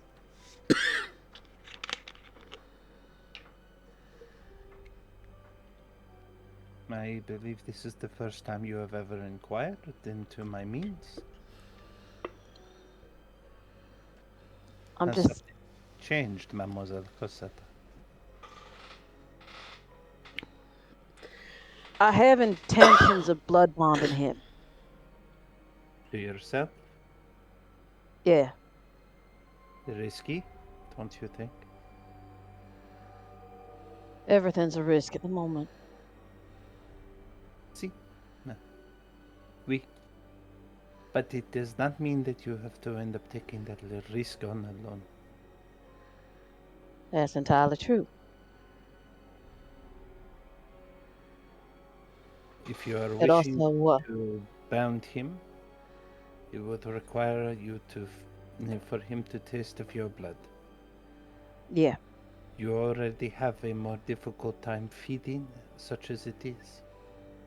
And what do you think you will do when you struggle to maintain him as well as yourself? I have no idea.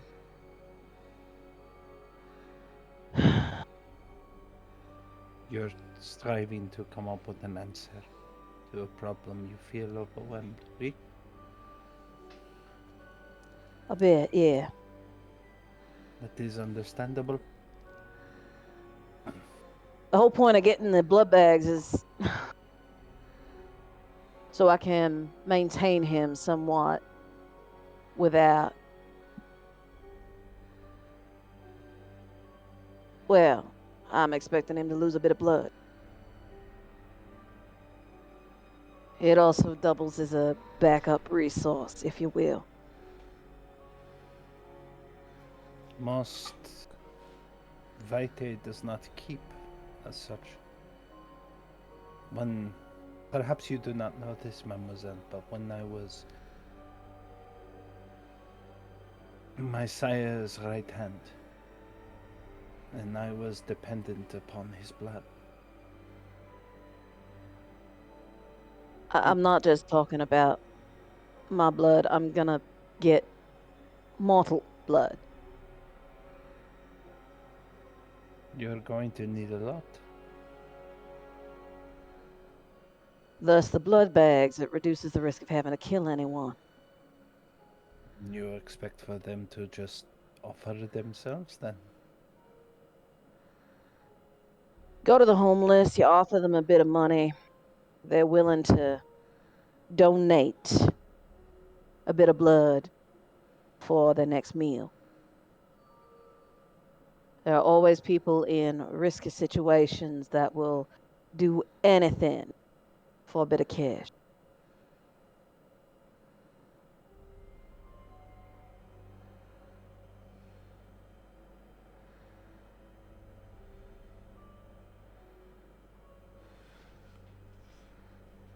I want him to be able to answer some questions for me that are a little bit more personal than professional.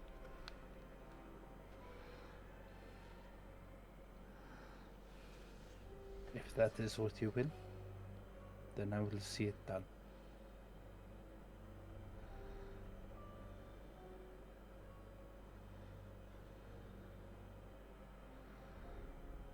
Okay.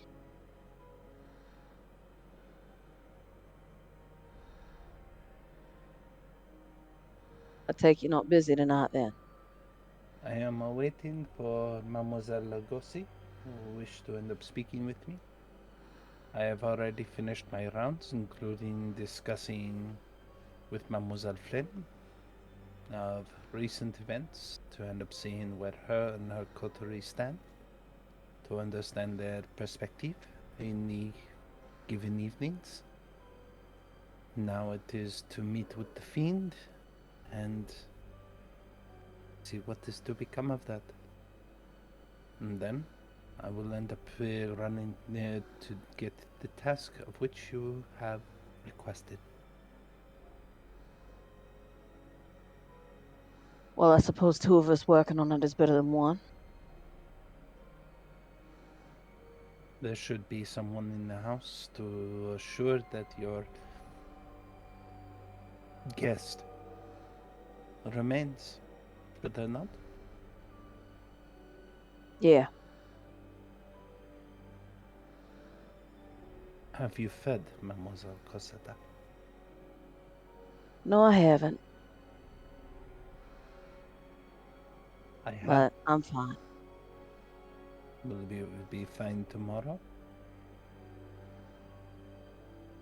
Tomorrow I'll be a bit more peckish. In which case, will you devour him? No, As- not unless he really pisses me off. like last time? Push it further than last time. You know I will not stop you if you end up doing so. I appreciate that. He controls the conversation. If I eat him, it's one less problem to worry about, right? It is a distasteful truth.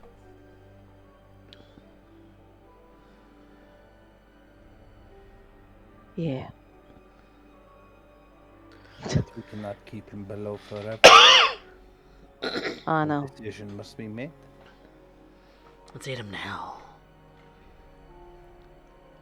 That's why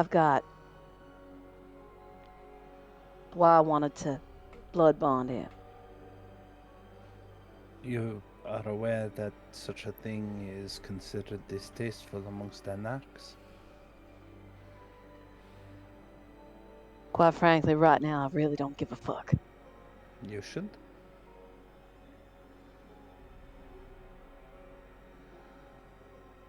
Why is that, Yvette? At this moment, you are a member of a coterie under the Baron Kane domain. To do so, one must remain in good standing. Baron Kane has already had accusations thrown upon him that he perhaps is a Camarilla agent, to which he takes great offense. To see a use of such a thing is to add further evidence that he is, as has been told. Makes Which is him one of look the bad, reasons. which means if you were to be discovered in doing so, he has sanctioned it with plausible deniability towards you. He then could not end up offering you the protections, as is your right under domain, because then he would be protecting someone who ends up plying the trade of the Camarilla. Well, unless you or the others have gone and blabbed about the Dawn and I not being on friendly terms anymore. As far as most kindred are concerned, I'm still under the Dawn's banner. Those under Baron Kane's protections generally don't tend to get friendly with me at this point. Is that So, not why I am here? this Is is that not why the Baron has brought Mademoiselle Lugosi? I don't know. My thought goes like this. If it's me that blood bonds him, gives you and the others plausible deniability.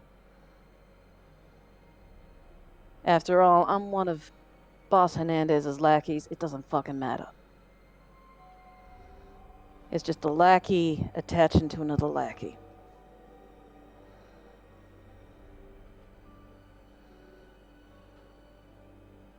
Makes sense? He just stares at you.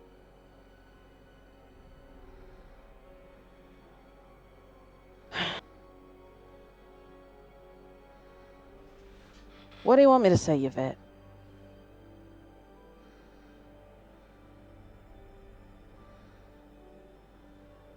It is not my approval of which you must fight for. If this is how you wish for it to be, then it shall be. All I can do is advise. For you to go in this with your eyes open. So what? You'd rather me just eat him and be a Diablerist instead? No. Certainement no. Fucking what? Because I'm at my wit's end here.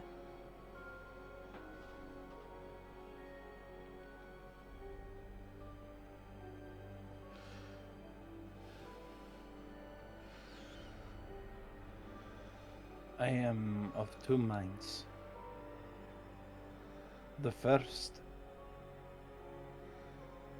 is to offer him to Baron Kane as gift.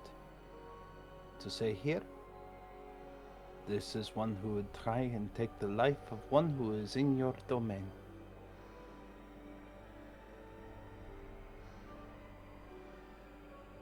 Offering him as a bargaining chip. Allow the Baron a chance to showcase what passes for justice in his domain. And in doing so, perhaps earning you a tiny amount of favor in his eye. That's one mind. The other, I would throw him out of the vehicle in front of Don Hernandez's mansion. Seconds before the sunrise. Close the door and see him scurry, rambling at the door of Don Hernandez as he bursts into flames, leaving his own scorched self against his door. Allow the charred ashes and steering into the wood of his front door to be a reminder of what happens when he crosses the line.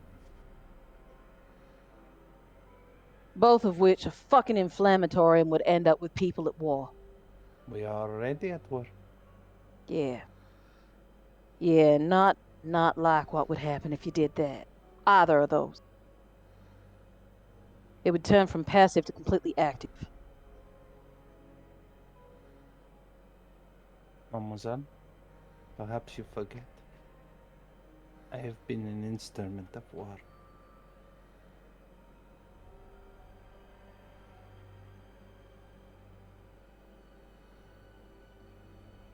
Besides,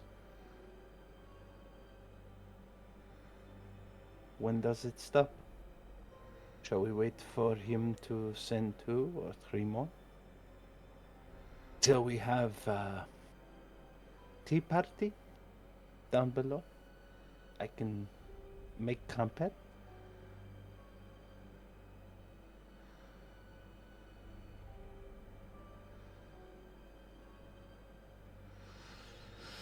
Why are you so fearful for him to go to war with the Don?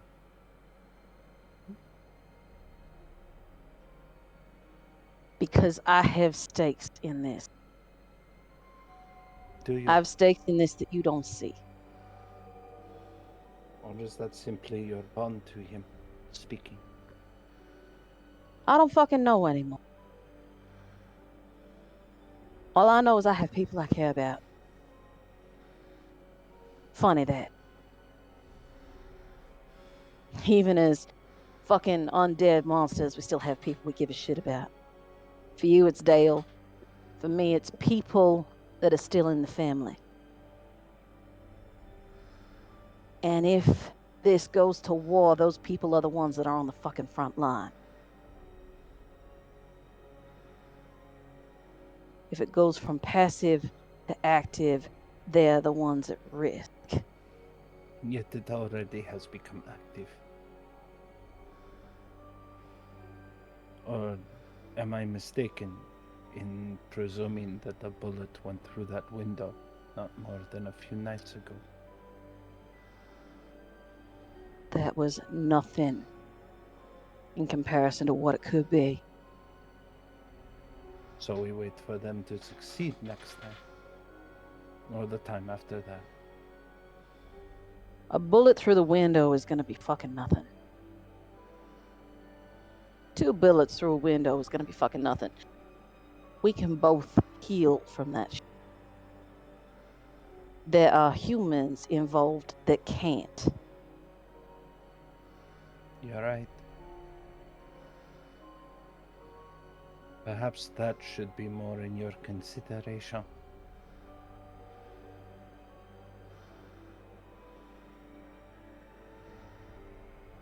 There are ways to hurt kindred far more than a simple stake or beheading, or sunlight or fire.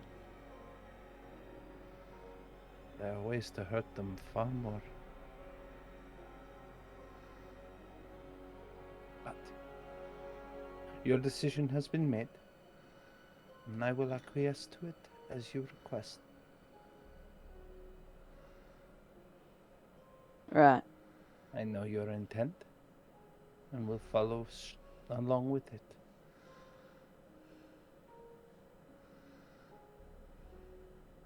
By the way, as she turns to leave, she speaks up. You wouldn't have to put him out in the sunlight. Boss Hernandez would do that himself. Sending him back sends no fucking message at all. And she walks out.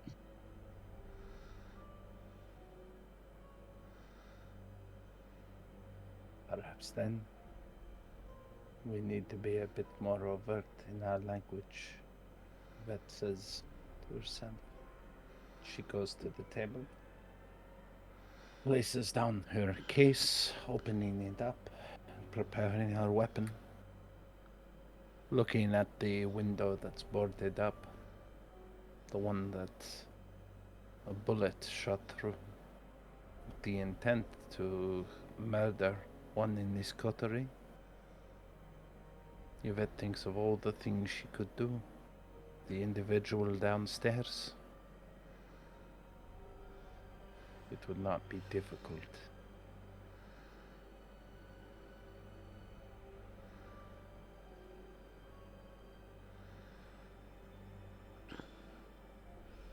It's about when Ophelia would let you know that she's on her way.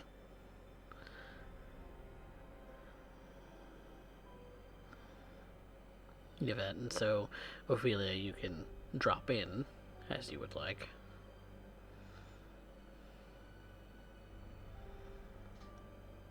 Giving Mr. Knight a little bit of time to recuperate before our meeting tonight with the haunts of the city, one in particular. I return back to the coterie house ahead of him. If not a little bit agitated. The primary thought that is going through my head right now is the absolute absurdity. Human trafficking. Mr. Knight, certainly was a part of that meeting that evening. I know full well this whole coterie was. And so, all the same, that they should understand that Baron Kane's disposition on such a concept is not forbiddable. I have absolutely no intentions of letting such ideas transpire, whether that be him or Don Hernandez, who wants to step on such toes. So,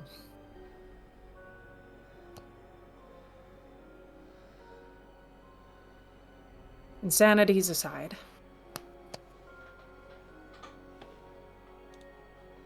I do know someone who will be absolutely able to assist me with this and circumventing the problem before it even happens. Mademoiselle Yvette, the one and only. And so I meet her here tonight. Upon entering the Coterie Haven, I merely wait at the doorway. Hello? Is anyone home? It takes a moment before you end up having door open for a moment. Green eye between the door frame and the door observes, looking about beforehand, and then opens it up and completely. When is revealed Mademoiselle Lacroix. Apparently she had the FAMAS pointed at the door before putting it to a resting position. Ah, Mademoiselle Lagossi, please, entrez. Very She well. steps to the side. Ophelia makes a point to dart her eyes at the gun that was pointed at the door. Maybe at this point, Mademoiselle Yvette putting it away. I take it you were expecting different company.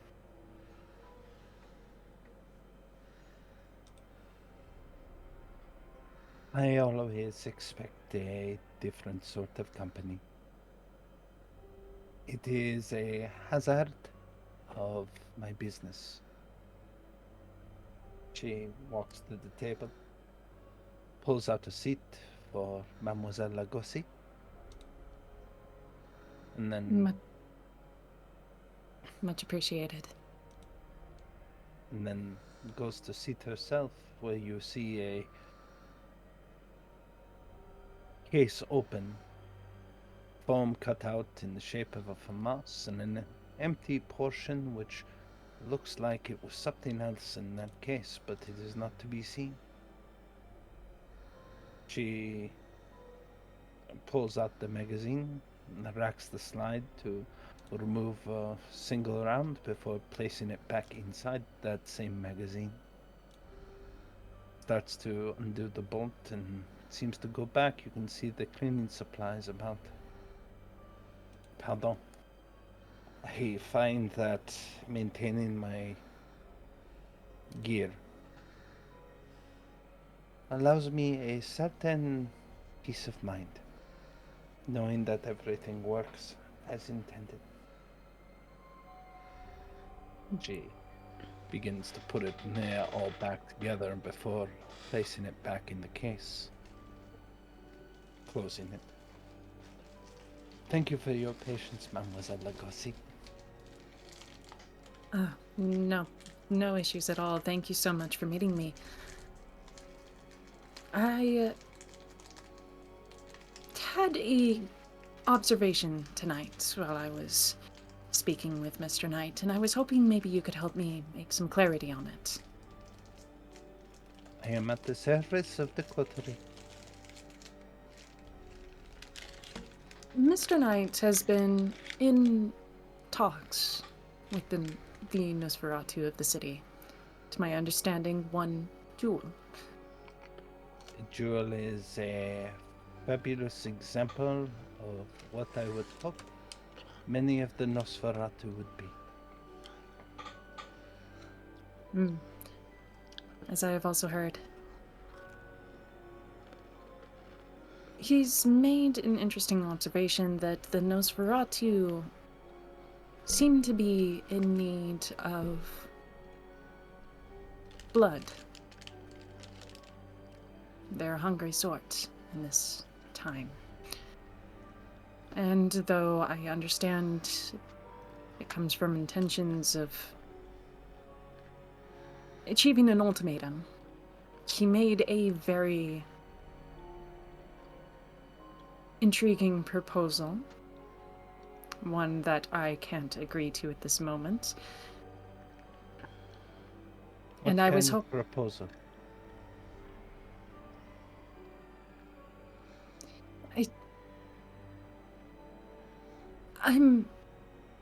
I don't necessarily want to implicate him at this time.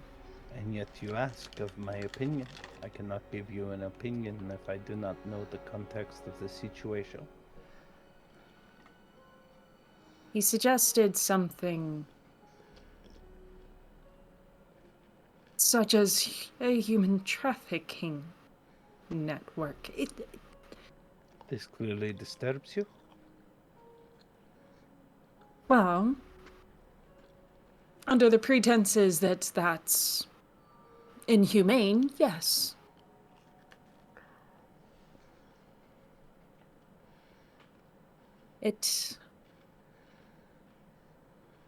Yvette takes a moment to observe you.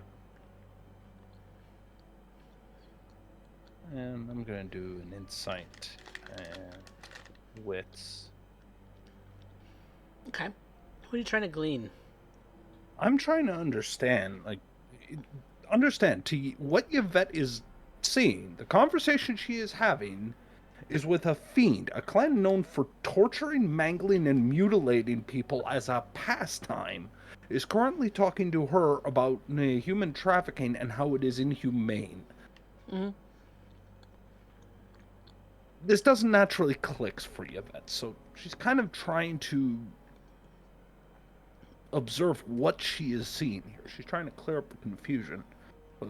Whether this is a ploy or whether this is actual, conviction behind Ophelia's words. Okay. Yeah. Ophelia, would you consider this a sort of conviction or a ploy? This falls under conviction. Ophelia is still high humanity. There is still a lot of human behind her. And not to mention, she doesn't work in underground networks. Everything she does is above ground, above network. It's legal. She literally has a fame and a court case for fighting for someone's rights to their own property. For her, what this comes across is, again, two things. One, to her, it's just it's outright not ethical by any means, and even suggests such, we're already monsters. How much more monstrous can you get? And then the second thing that Ophelia's come across is, to her, and if it's not clear yet, she is a representative of Baron Kane. And she takes that with a lot of pride. To defame him is dishonor. Yvette takes a moment. She doesn't interrupt, she just observes. I see. Yes, I can't necessarily abide it. It makes you uncomfortable, to say the least.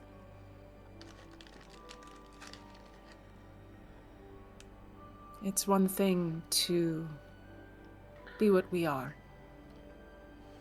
to have to meet the unique needs that we possess. It is another thing to harm someone beyond that. Mademoiselle Lagosi, I hope you do not take this with any offense, but I have had these conversations when I was first embraced. You remind me of a young blue blood at this exact moment. I say that in high praise. Well, thank you. It's, I understand that as time progresses, we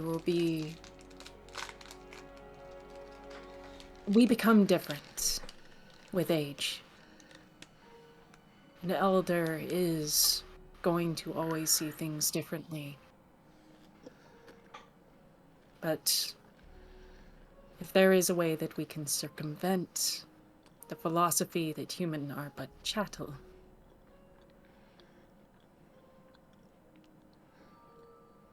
if we can maintain that sense that there is always something more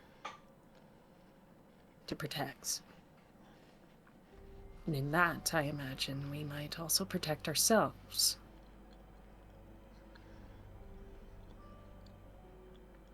At least that's my hope.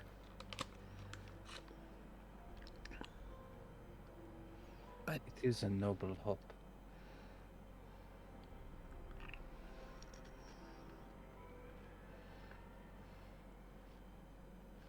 philosophies aside,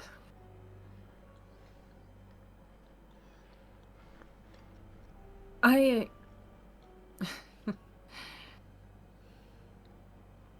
will be honest with you that I do know that Pygmalion was at the meeting that night when the dignitary was brought from San Antonio. In fact, it was by my request that your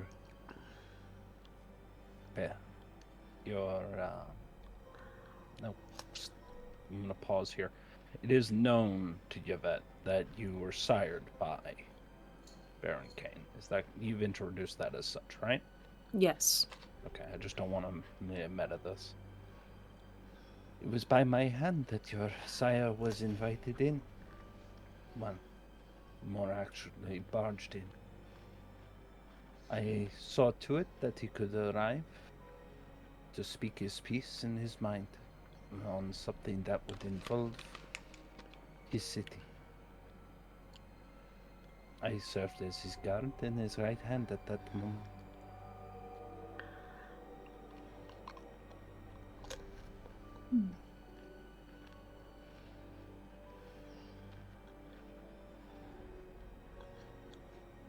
But I do not hear a question from you, mademoiselle.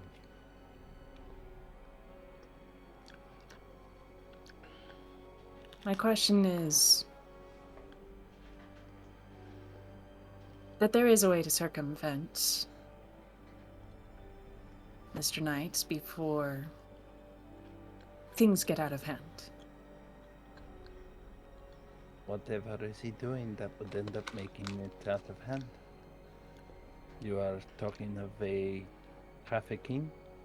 The Dawn does that on the regular? In fact, that was the point of the meeting, right? Yes.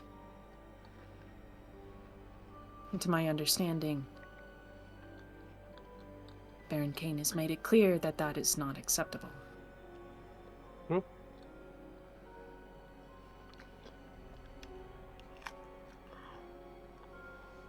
So, what is the question? I know of a way to circumvent Mr. Knight before things get out of hand. The question falls simply: do you think you were able to influence Mr. Pendrum from completing the road?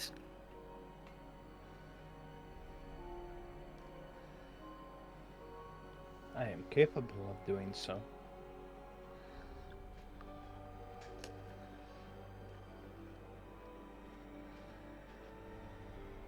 The question then turns, why would I?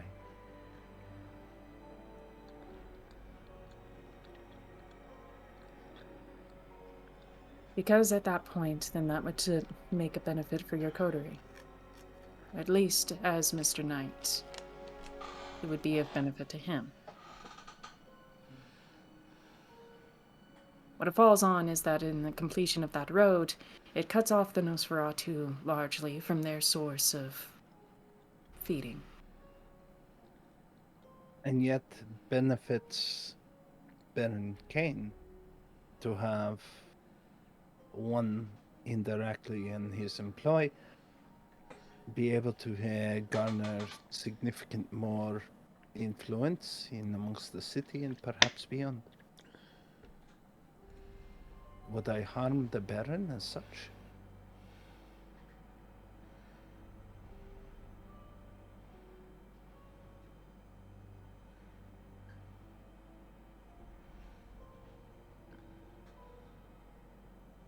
Now I'm of a confused situation here.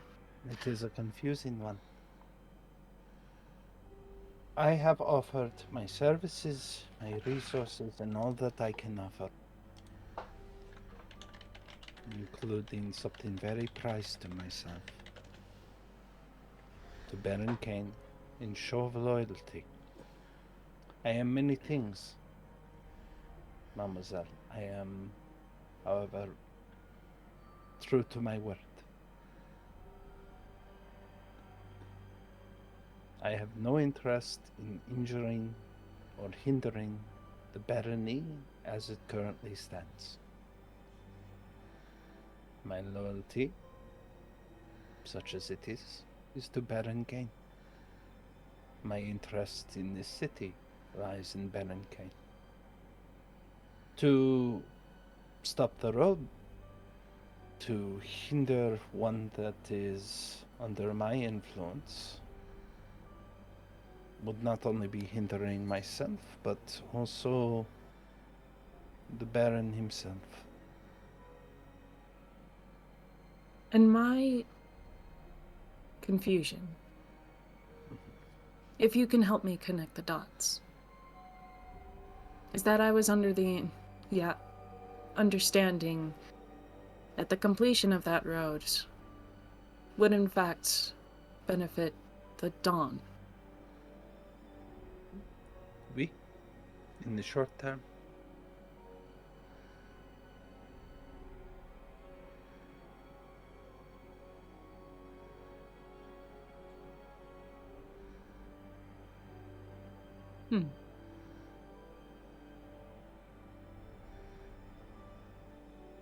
Who is it at this moment that everybody believes Pendulum works for?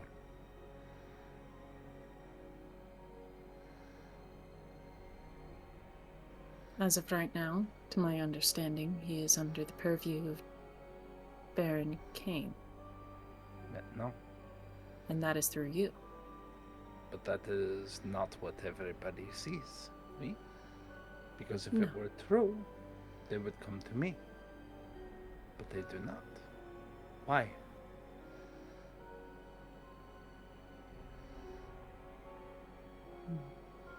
Because I had to tell it to Baron Kane and make it explicitly clear to the Dawn that Pendulum was off limits. To everyone else, the Dawn has Pendulum in his pocket. He does not. So when the road is built, who will they blame?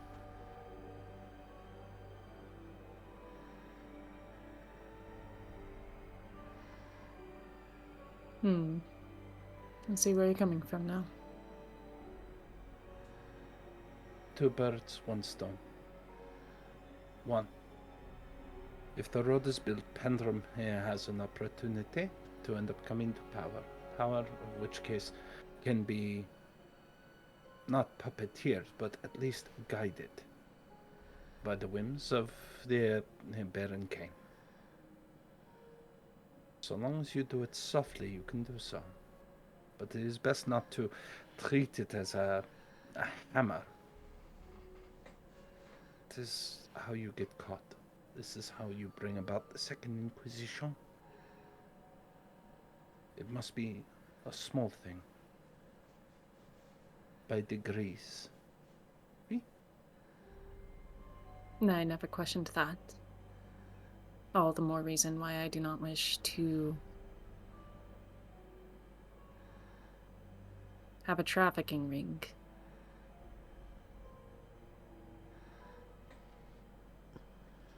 And so here is where we run into another issue. The Dawn is, without question, the one who is doing human trafficking in the city. He has done so brazenly and has tried to end up making connections outside of the city with kindred outside of this city, right on the Baron's doorstep.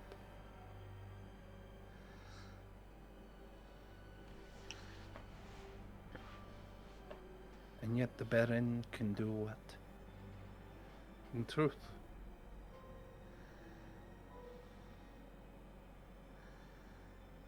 If they wish to continue bringing in those lost lambs straight to the slaughterhouse, if this is so offensive, why has the Baron not stopped them? It's a good question.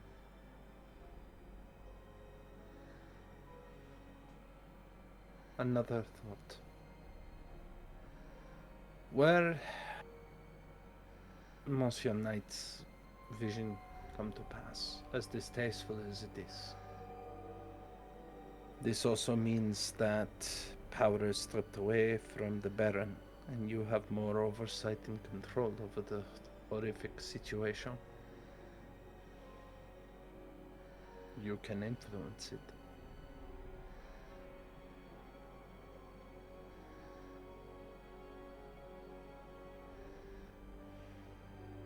I think you find this discussion horrible. Oui?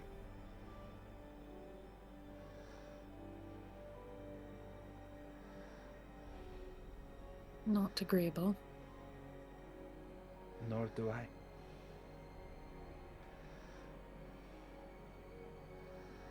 And yet,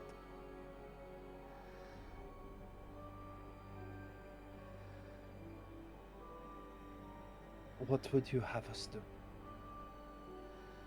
If we were to injure Baron Kane's position, threaten it amongst the city legislature,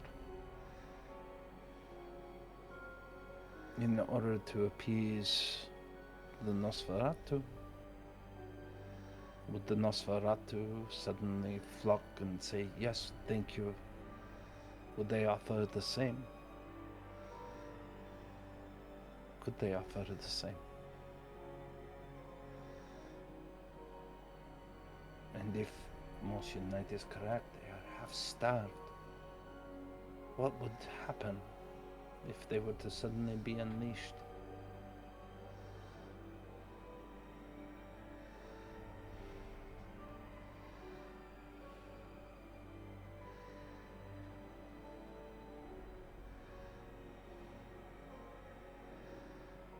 No. Provided the Nosferatu have always been on good terms with Baron Kane. This is true. Their I extension admire and their extensions and powers are functionally his. Are they now? Perhaps I should illustrate what Baron Kane, or more accurately, Don Hernandez sees. The strength of the Nosferatu means nothing, as it has been cast aside with little more than a vote and a little bit of concrete.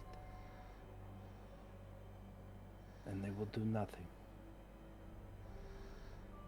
Baron Kane will observe Hernandez take more power by continuing to develop this smuggling operation of human trafficking, even if the Baron forbids it, because they hide it from the law, and the Nosferatu are too hungry to notice the details, to be able to serve as his eyes. He has crippled the strength and the eyes and the political power of Baron Kane.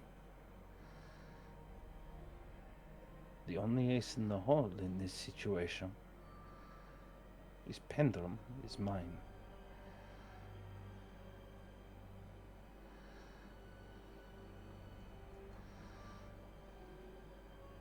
So,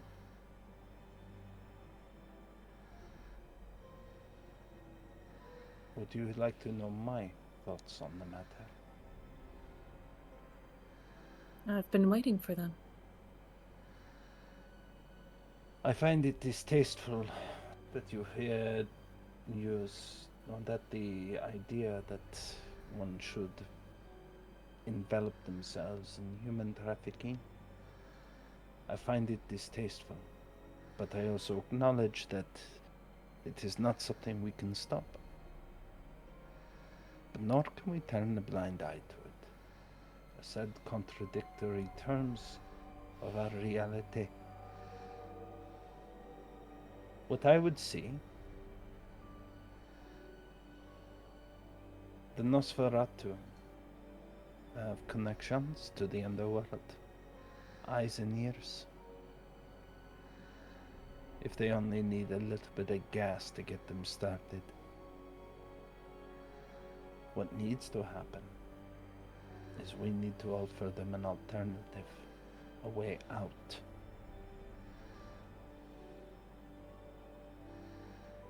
A way for them to end up coming to feeding to surface. A way to foster that strength and a love for Baron Kane.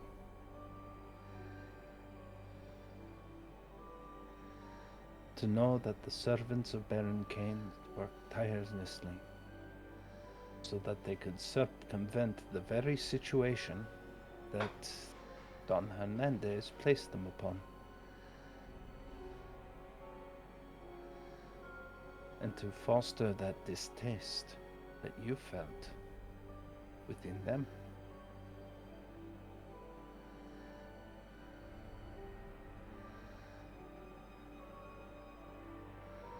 What this would require is a bit more than a permit and a bit of concrete, oui?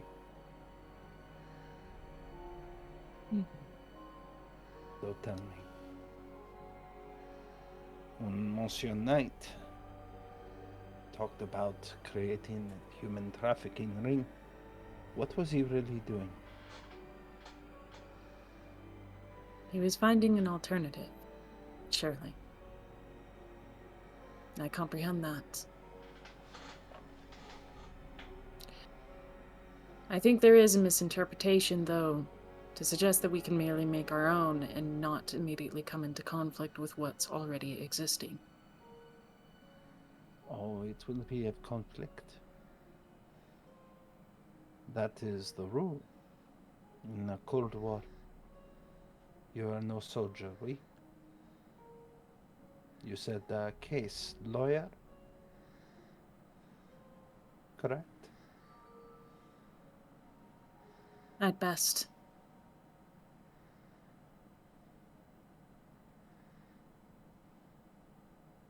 It is a game of degree. One small step, closer and closer, redefining the line without crossing it.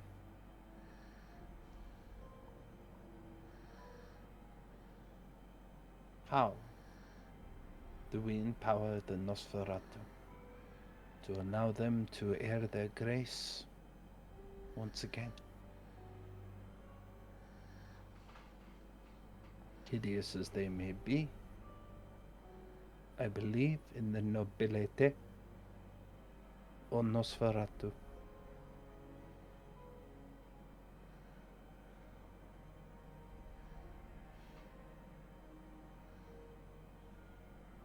So how do we give them the opportunity to be noble again?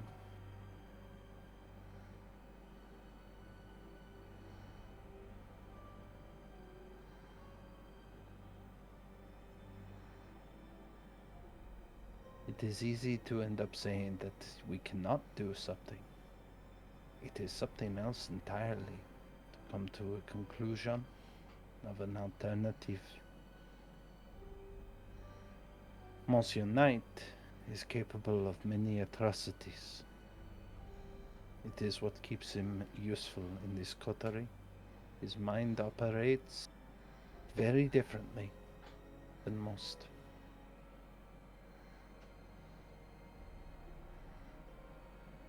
His cruelty also equals that of his intelligence That I have seen firsthand.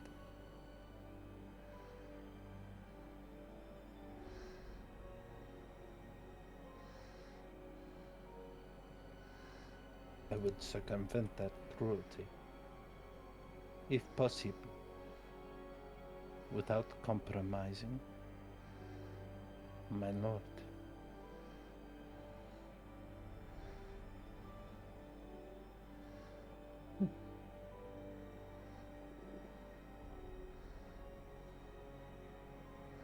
Does this satisfy your curiosity, mademoiselle? It does indeed.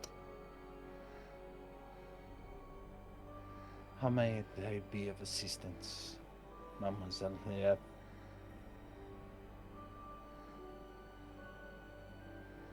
I think I understand what needs to be done now. What is that?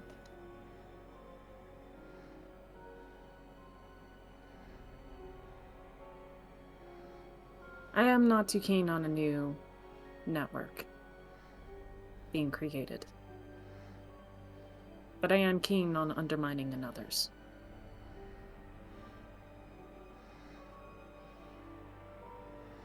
You intend to undermine what then?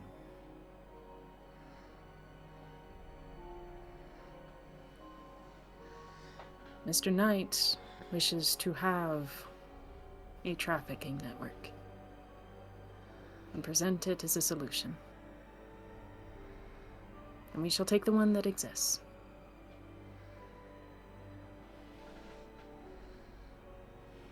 If that is your will.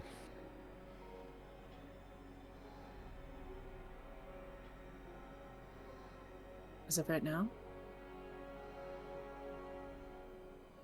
I believe it is. You should know, given you are a want of the humanity, I will be going about and trading coin for blood.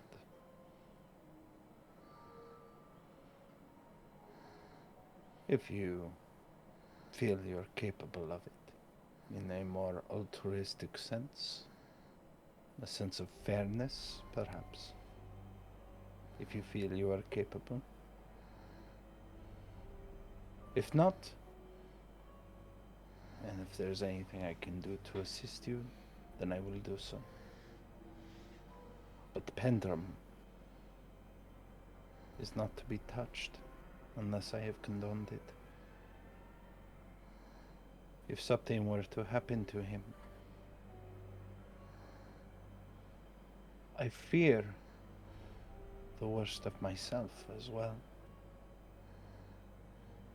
The Zemisi may have a reputation for being fiends.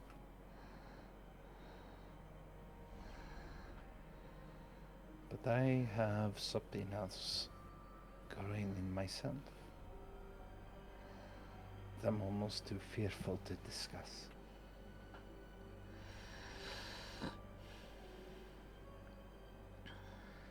I shall take that warning with gravity. Perhaps it's Monsieur Knight who should be better understanding that. Have you fed, mademoiselle? I have. Have you?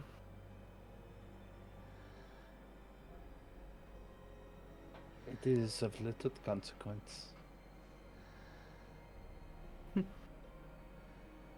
With that, I think we will shift over to Alistair briefly. Alistair, what are you up to currently while these lovely ladies are at the coterie house?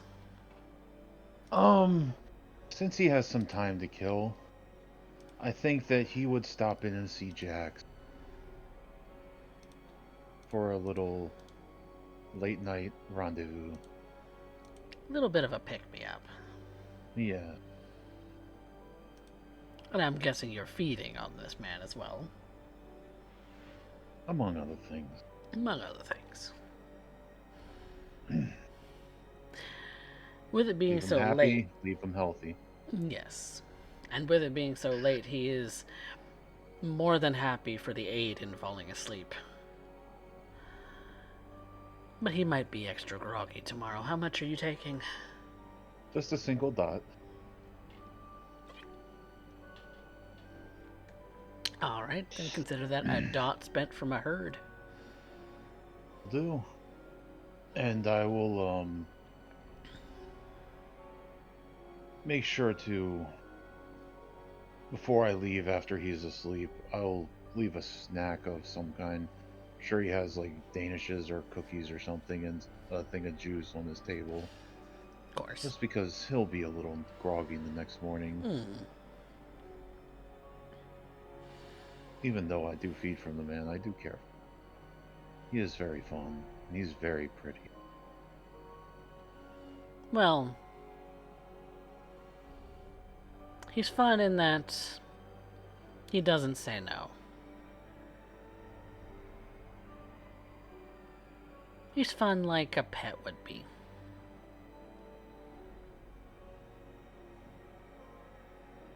True, but it's still fun.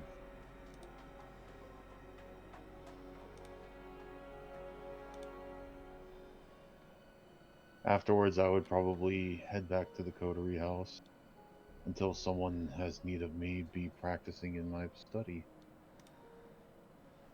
Okay. I mean, I thought Ophelia and Alistair were going to go hit up Jewel tonight, but Oh yeah, well, like I said, till that is time when you are ready. Which, ready if anything else. alright. So the two of you make your way out towards the usual meeting spot for Jewel. You've left the sort of contact markings in a spot that you believe that she would find them.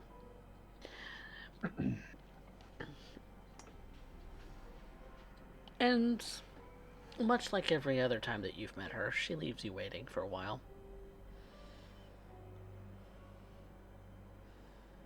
Is there anything you would like to say before she arrives? She's obviously late. Yes. Ophelia, before getting out of the car, is going to hold Alistair there for just a moment. I would like to speak with you. I'm at your disposal. First off, with all due respect, Mr. Knight, you're a madman. Second, I believe I'm going mad too. I would hardly be the first man of intellect to be called a madman.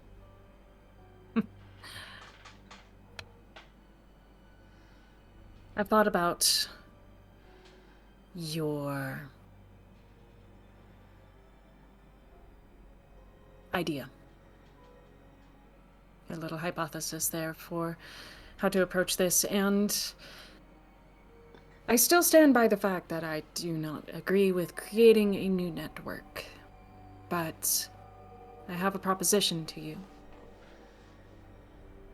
We already know such a thing exists. And my suggestion to you, and to investigate into tonight, is why make your own kingdom when you can steal another's? That might be the end goal, but in the short term, I meant to empower another.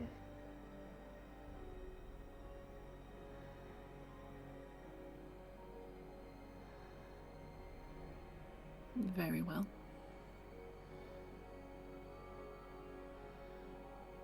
The end goal would be to starve out Don Hernandez and some of his aspects in Baron Kane's domain, in my opinion. But on the short term, to meet our needs, I think that it's unavoidable. Then let us begin with that.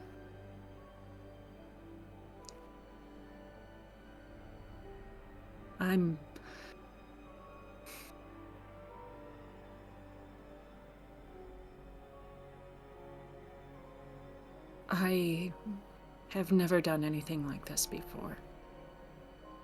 Nor have I ever considered anything like that before. Madam, if you are uncomfortable with this, you do not have to involve your... I would not seek to make you uncomfortable. The fact of the matter is while logically I can understand what this is going to be, I know that it is monstrous. But And yet, we have negotiated a deal. And I see to my deals till the end. yes, that deal is a meeting with Baron Kane for a meeting with Jewel. You are under no obligation for what I am planning. We had not defined the terms for that yet, so you are not on the hook.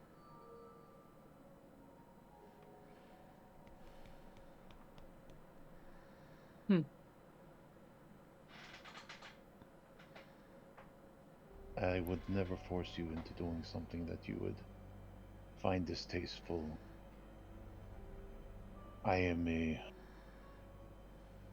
It's going to sound hypocritical with what I am proposing, but I do believe in a person's free will. The only other thing that trumps that is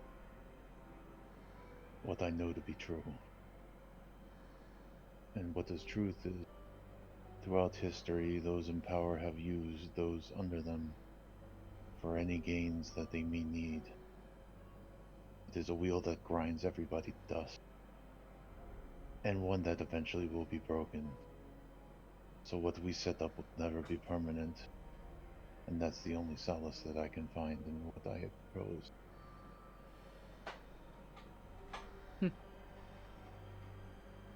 And you misunderstand what I meant. Please enlighten me. 3 minor favors for 3 wards. Yes. I will help you. I will help you build this connection with the Nosferatu. Is that not why you wanted me to meet with them? Truly?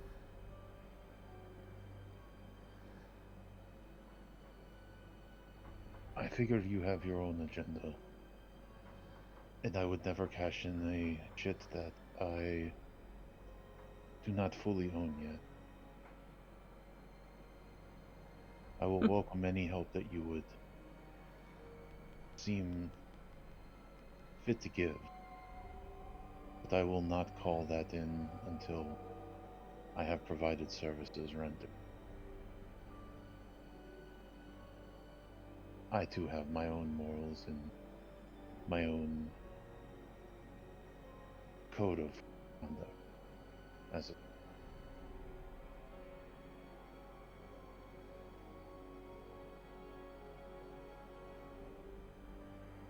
Well, understand that maybe you might not call in the favor yet. I will. And I intend to use it as soon as possible. So, I'm letting you know now. I'm entering these negotiations under the very strict consideration that this is the proposition we're presenting. An alternative for the Nosferatu.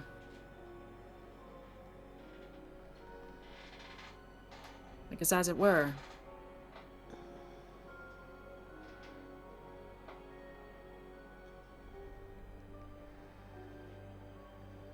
merely speaking and influencing Pendrum otherwise is not an option, much to my chagrin. After finding out that he is tied to Yvette, I am very glad I did not go with my first idea. there would have been more than a gun in my mouth. Oh, but it would have really felt good to really show her up at some point, wouldn't it? Alistair. Yes. But we will show her that we are capable. And that we will not be controlled.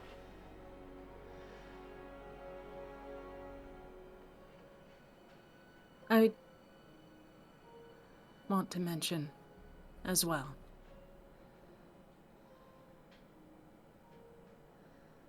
She is a good ally to you. That even in the event that you were so very near crossing such a boundary with her, that she still protected your respect and honor. That is a very big thing to giving and showing and receiving such a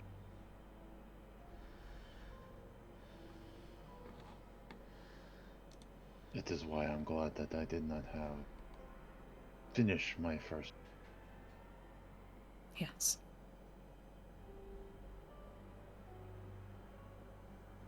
Maintain that friendship, as it were. With her, I could never claim friendship. It's more of a mutual understanding. I do not think she is capable of friendship at this moment. Because that would put something of herself at risk. And I'm not sure that she is ready.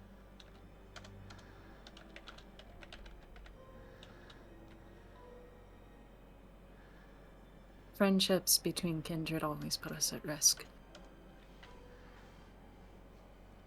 I believe it's smart not to hold any. It's the safest bet. The most logical. And yet here we are, trying to make partnerships, all the same. Very well. Yes. Let's begin this matter. We will begin the tit for tat, as it were.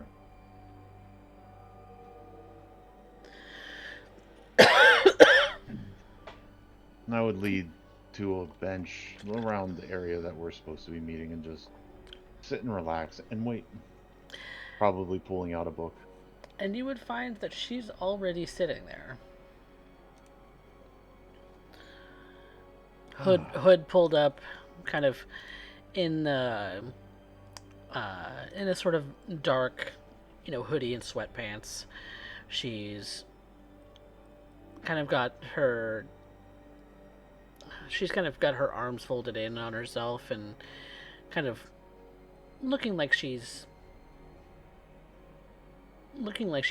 sitting and just enjoying the nighttime view in this sort of very small sort of park.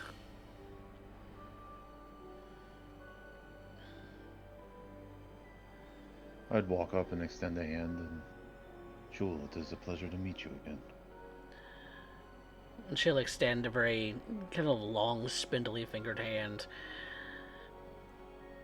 Hello, Mr. Knight. And this is the friend you indicated that you were bringing? Yes, may I present Madame Lugosi. She is a new acquaintance of ours who had a curiosity and wanted to meet with you. We've met before. In Once. passing, yes. Yeah, I remember. It's very good to see you again, Miss Jewel. Please, just call me Ophelia. She'll put her hand out as well. And when you reach out and touch her hand, it's cold and scaly and just feels like cracked earth under your fingers. those big sort of wide eyes just kind of looking at you. So, do you have good news? Oh, good news. What constitutes as good in these nights? I have a plan. Oh boy.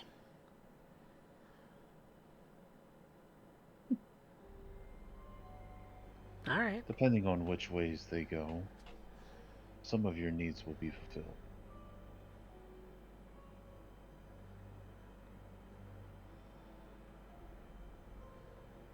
What needs to happen is for Pentrim not to get elected.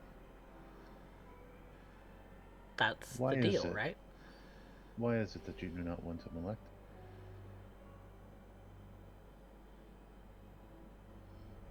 That was the deal. Yes, but there has to be a reason. I have two ways forward, and one of them involves that. Okay, so what's the plan on that then? I will support his opponent. Campaign. I have resources that I can draw upon to cold call and anywhere his flyers are. I don't know why, but some of ours might just put up over, you know. Okay. But I don't think that would be the smart way to. I had a thought. The biggest reason you not want him to be elected would be that it would cut off avenues. What if I were to open up other avenues instead and not have to kick that hornet's nest? Deal with the fallout.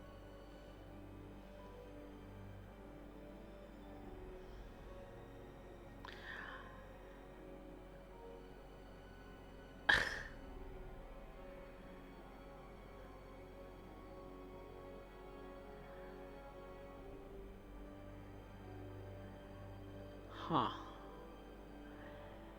You don't want to kick the hornet's nest. I'm selective over which nests I want to kick.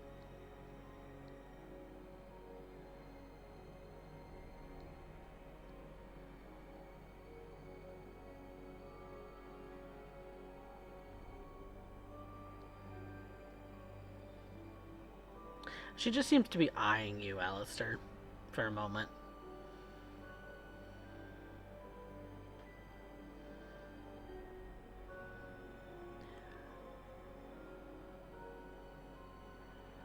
Okay. So, this other avenue sort of bullshit. Because it is kind of bullshit.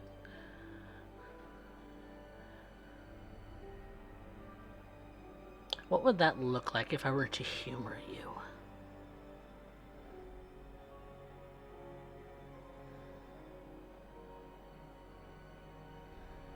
Speaking hypothetically, what if there were other avenues that you all had to feed? To get Nobody things that said you we needed? had trouble at feeding.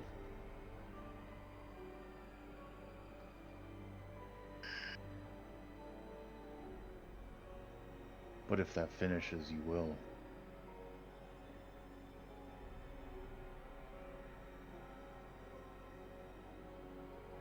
That is an area that is controlled by others, and it would close up things that you need.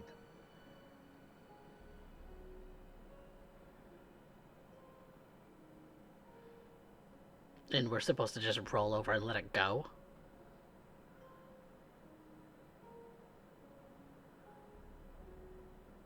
For the short term.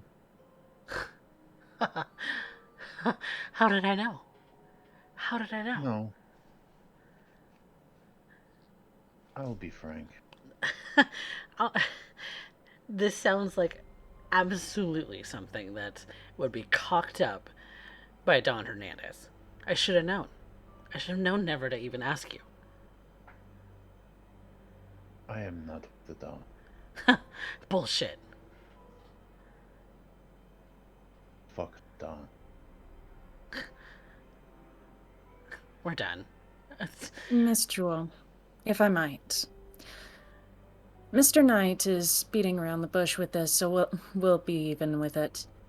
As it stands, the highway cannot actually stop with its completion, because ultimately, in the long term, that provides Baron Kane a resource that he cannot to give up. Wow. Though in the long term, it also negates you from your own resources. We understand this, we are acknowledging of it, so what we are offering is an alternative. In simplicity, you want blood, it shall be provided. Nobody Pygmalion fucking as a said whole. we're starving. She's starting to get a little bit angry at this. No. But if we cut off your avenue to go out and hunt, you will be. And I'm looking to solve that problem before it even comes up. I'm looking to take Don Hernandez's power over you away from him. What I am planning actually could involve you if you wish. It would put power back in your hand. I In serve this Baron city? Kane. I serve Baron Kane. I would see his interests fulfilled. You're Shermere. You'll serve anything so long as it gets you a quick bang for your buck. I cannot dispute the claims against my clan. You're typical. Look me in the eye, though, and tell me that I'm lying. She'll insight check you.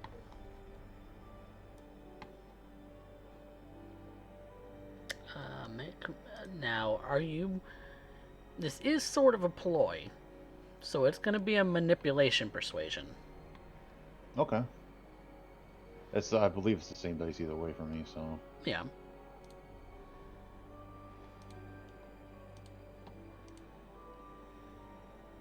And I want this to go through, so I will blood surge this. You may not need to. She's only got one Oh. success. Okay.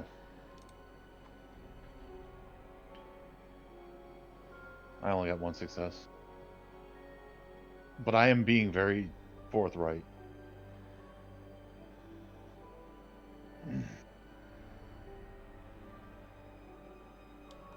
Wait, why am I only rolling one dice and one dice? Yeah. Why are you rolling one dice and one dice? What the hell happened? I have more than one dice in each of them. You then fix it. Reroll it. Reroll.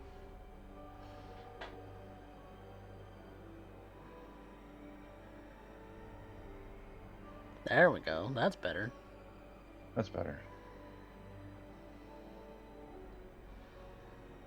I'd be willing to willpower if it will help my case and my convincing. She seems like she's being really hard to convince right now, though. True.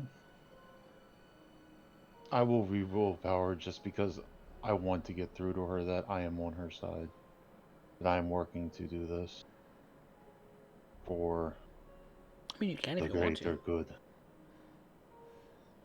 That makes it a messy crit, sir. Yeah, it does. That's about how my life goes. You need to put Jewel in her place. You need to put Jewel in her place right the fuck now. And she's being combative. She's being all sorts of just... She's being unwilling to work with you. She's making assumptions about you based on your clan, of all things. No, she needs to be taught a lesson.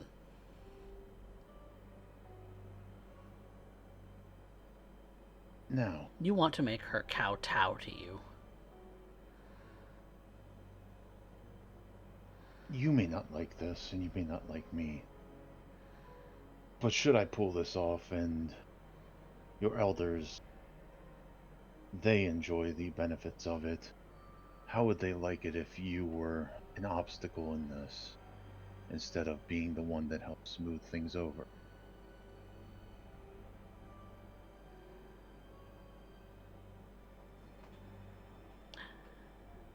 I'm the only reason that we're even talking right now. Do you want freedom, or do you want to get shut off from the world permanently? Ooh, that sounds like a Things threat. will only Make things a will only charisma and intimidation. Okay, that I will That will not be at a penalty. do a blood search. Okay. Don't forget to rouse for any blood surges you've made. Yep, I've only made the one. Okay. I'm good. Ophelia's just gonna start, like, take, like, 2 or 3 steps back. Arms folded, like... You see her kind of look at you like,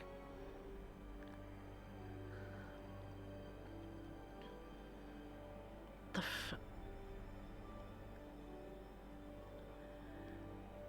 You're making it very hard. Well, you're not making it very easy to actually trust you.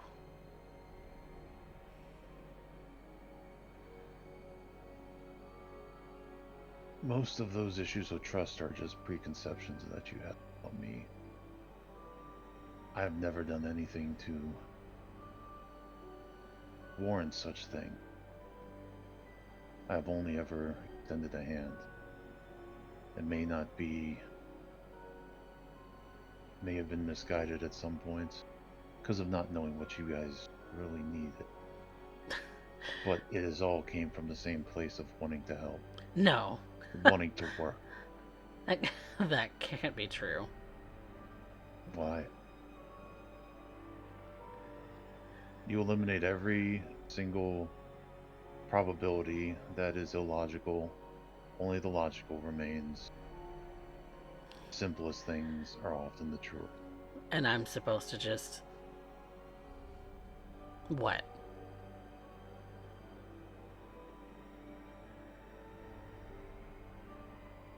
Dare I say, maybe work with me?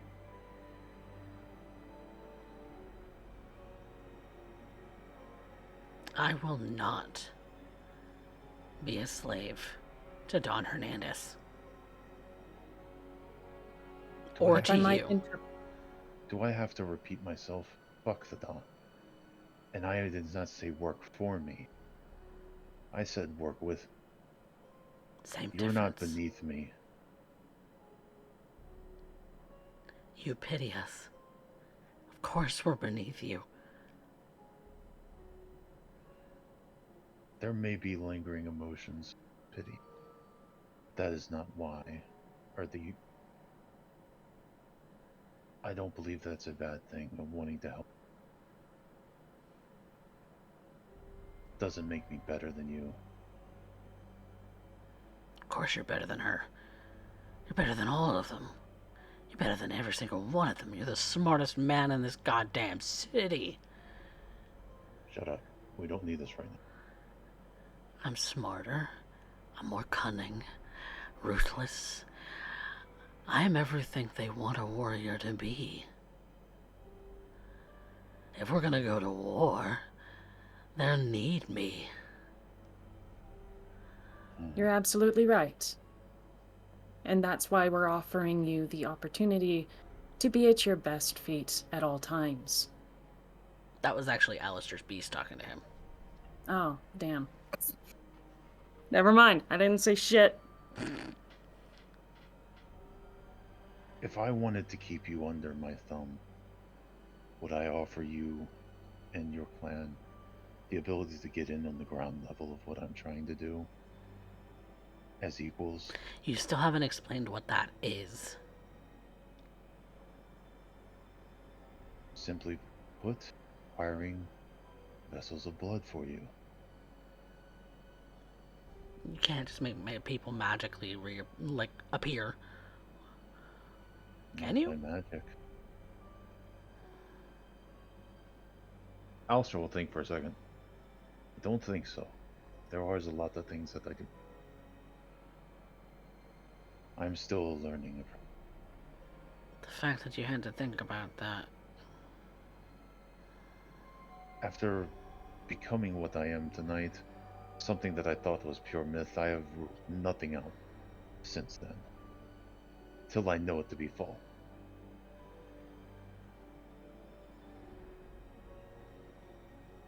And what is your stake in all of this, Ophelia?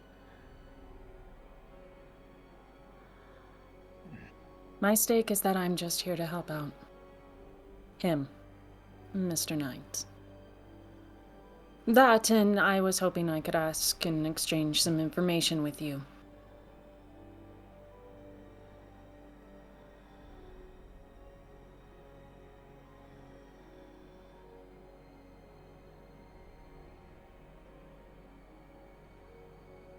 Okay. What do you want to know?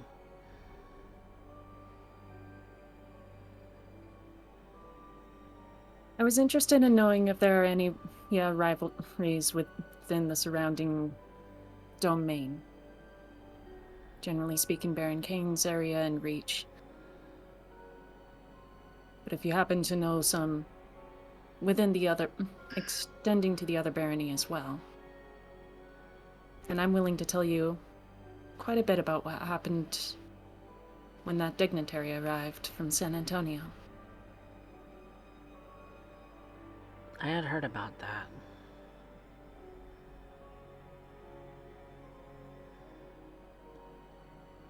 I have a little more information.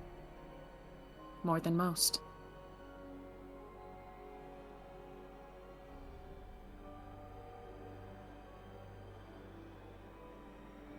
It makes sense.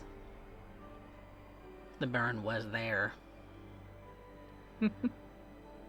Certainly was. Of course, he'd tell you.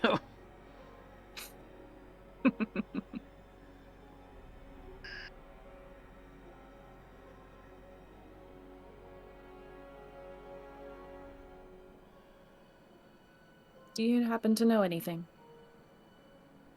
Rivalries, turmoil. Different kindred who might be, in a bit of a spiff. Why are you wanting to turn up the heat? I'm curious to know if there's a way that those rivalries can actually find a sense of cooperation in the coming nights. I doubt it. It's worth a shot. Well, the big rivalries that you're talking about generally are between Baron Santos and Baron Kane. Those are the big names. And of course, Don Hernandez is smack dab right in the middle. Quite literally.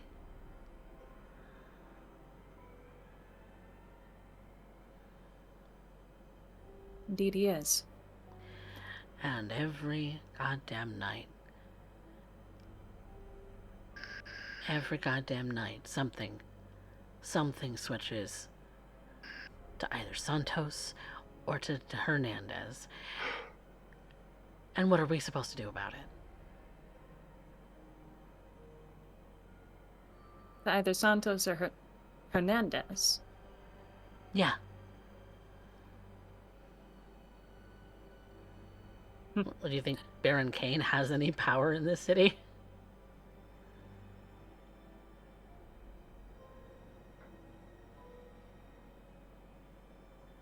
Well, it's good to understand where certain disputes lie. When we say something switches back and forth, does that mean... What does that mean? Like, access to blood? Does it mean territory? Territory, mostly. Land.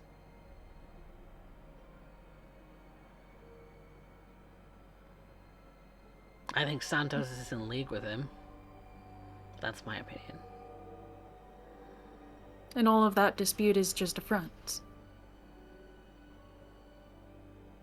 Could be.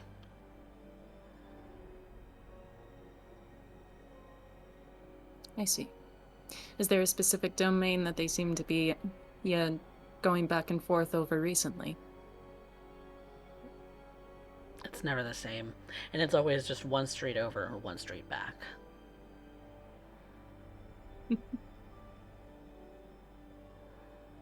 The only reason I know is because I'm the only one who goes topside anymore.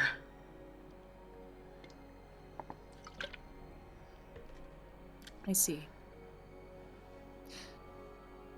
Very well.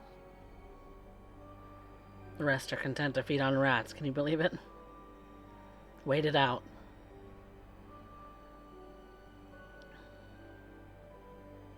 Content to feed on rats.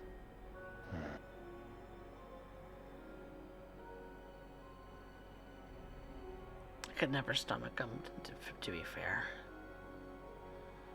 I see.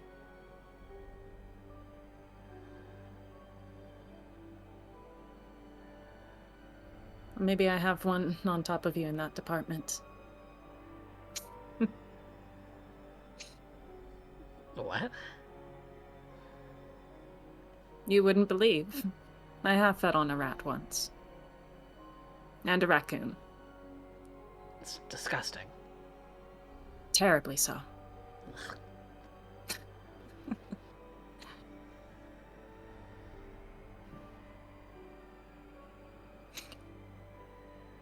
Well. So what is this alternative that you're proposing, Mr. Knight? I want to build a network that funnels food where it is needed.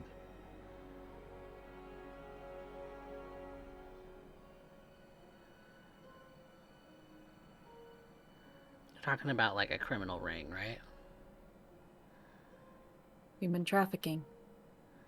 Yes. Good luck.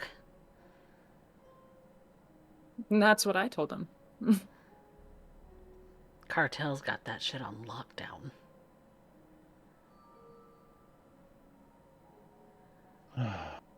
Well, Unless you I plan would. on, heisting. Where would you find that shit? There are many people that could disappear without notice. You're talking about building one of your own. Yes. God, that's psychotic. It is a need, and we can meet it. I believe I know someone that can help with some of the legwork.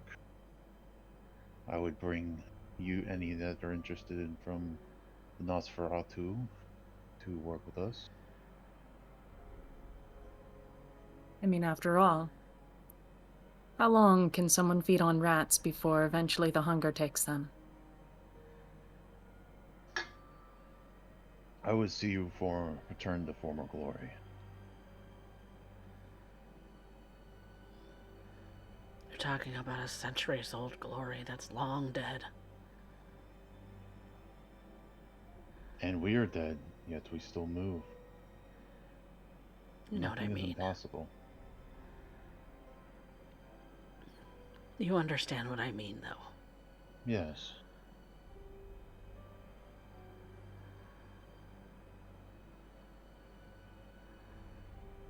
I've heard it mentioned once before that the Nosferatu were once the lords of the underground, both figuratively and literally. In some I cases, in suppose. some cities, they still are.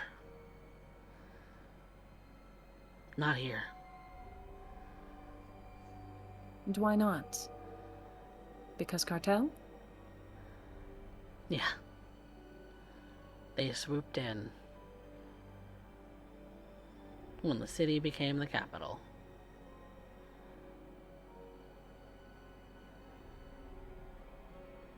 think it's time we set up some independence. We are American after all. Living under thumbs doesn't really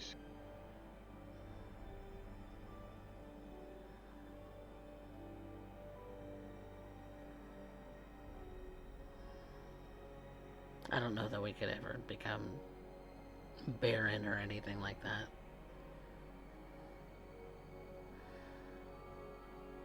And yet, I suppose a dignitary of your own clan lives just beyond the city. One that I have to inform you about.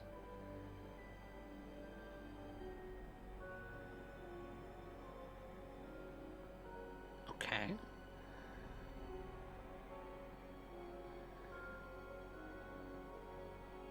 The appointment in question you might find of intrigue, because it feeds into this as well. The dignitary from San Antonio came to speak to Don Hernandez specifically about this human trafficking ring, to bring bodies into the city and network them. Now we understand that that resource, that power, falls under, well, one particular group. And that always has been the case. Common knowledge.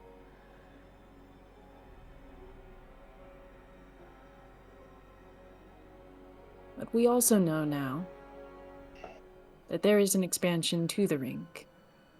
One that would require more guard work. And one that I argue Don Hernandez is struggling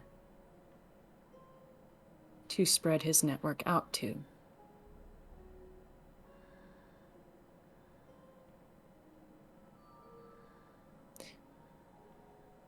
Because as we see, and as we've heard, he's turning against his own. That's interesting. Isn't it? Mr. Knight and I have come to a hypothesis that given this overextension of Hernandez's people, it could be construed that maybe, perhaps, one of these sources where he holds people, herds them, moves them about, might be able to be swept just beneath his nose.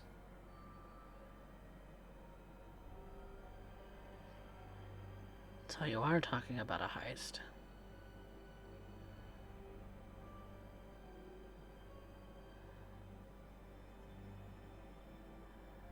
If that is what we want to call it.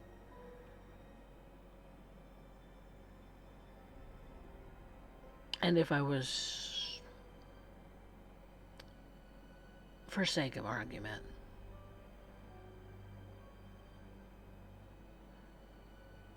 could convince others to participate.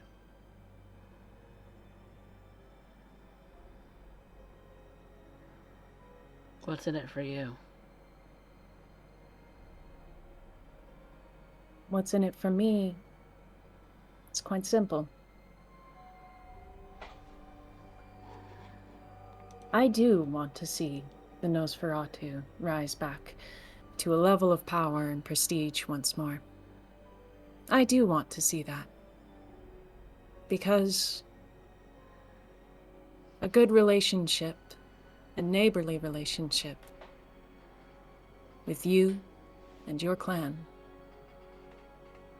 benefits myself and my Baron all too well and conveniently. And vice versa. Given that that network is yours,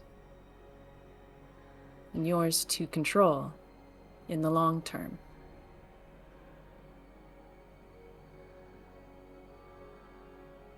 Would that be of interest, Miss Jewel?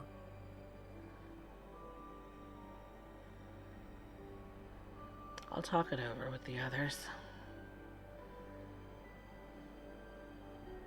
It might seem a lot for now, but perhaps we can bring you a peace offering.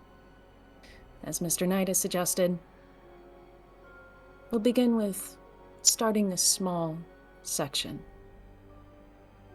A group of people that could be freely fed upon by you and your kind.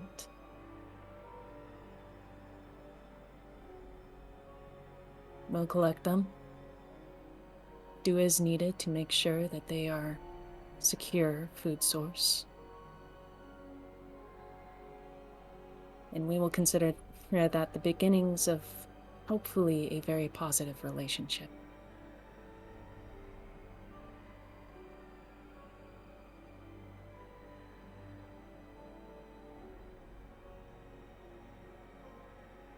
Time will tell.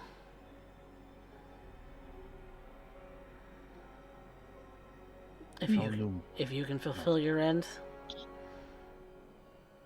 we'll help. How numerous are the vessels that you would need for a first?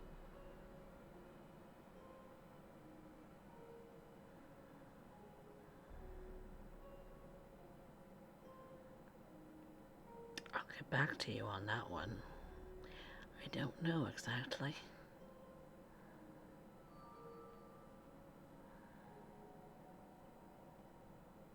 I have an idea.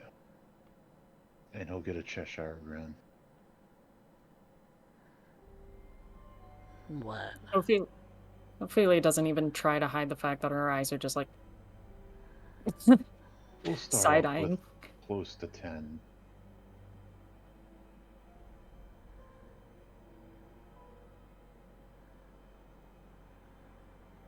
Ophelia, how would you like to go for a night out on the town?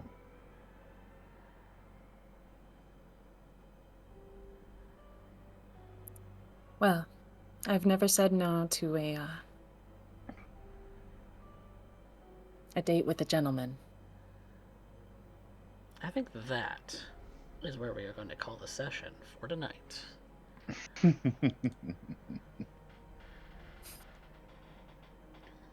God. I'm not gonna lie, Ophelia is warming up. I'm warming up to Ophelia a lot right now.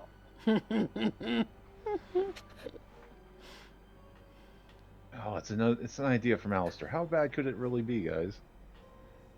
Well, you started at human trafficking, so it's only going up from here.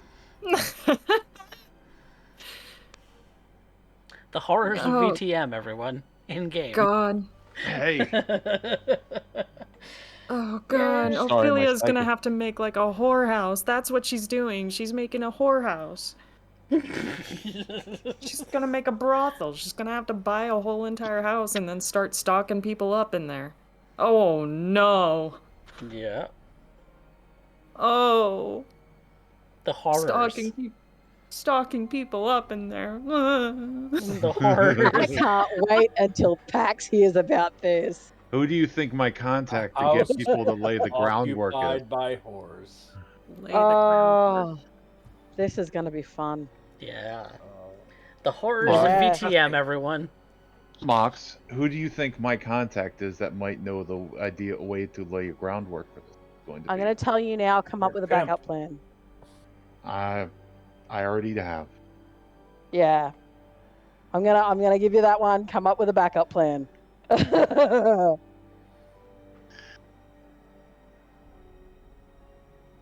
Jesus Christ. The VtM version of the best little whorehouse in Texas. It's a movie. That's where we're headed. The story is set in Texas. Yeah. Oh boy. Well, Except all the whores are literally ladened into the walls. No, Womp it's womp. more like the bar. It's more like the bar called the the Nipple Twister from Dusk Till Dawn. Teddy Twister. Yep. Teddy Twister, yeah. If you can find cheaper pussy anywhere else, Fuck it.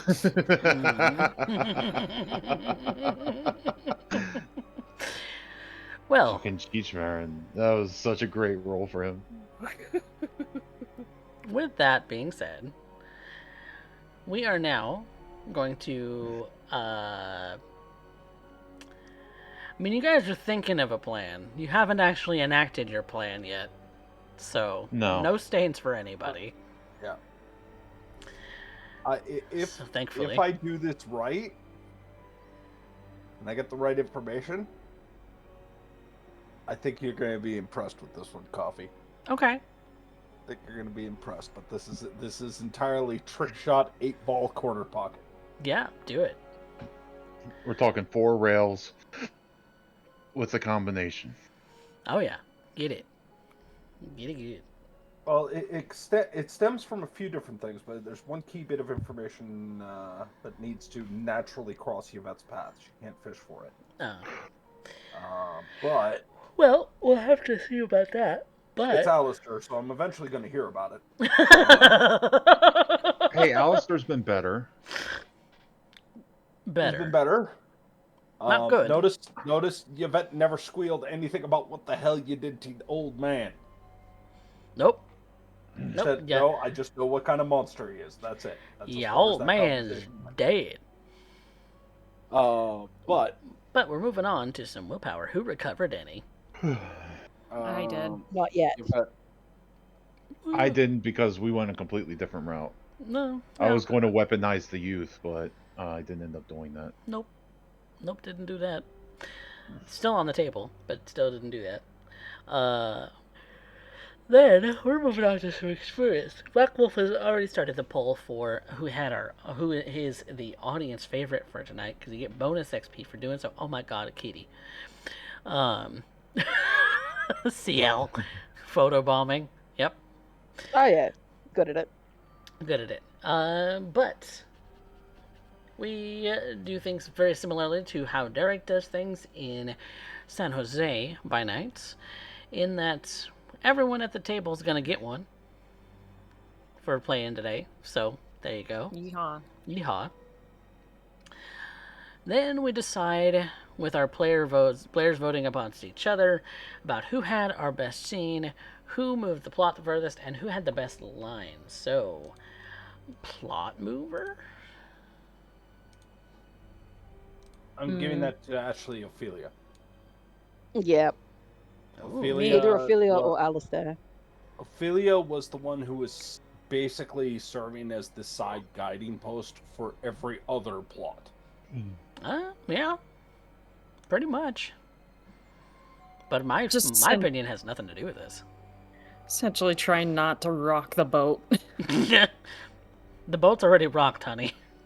It is. What It side It is. rocked the second a bullet went through the window. What side the boat you going to be on? God. Are you going down with this Look, half, or are Pax- you going down with this half?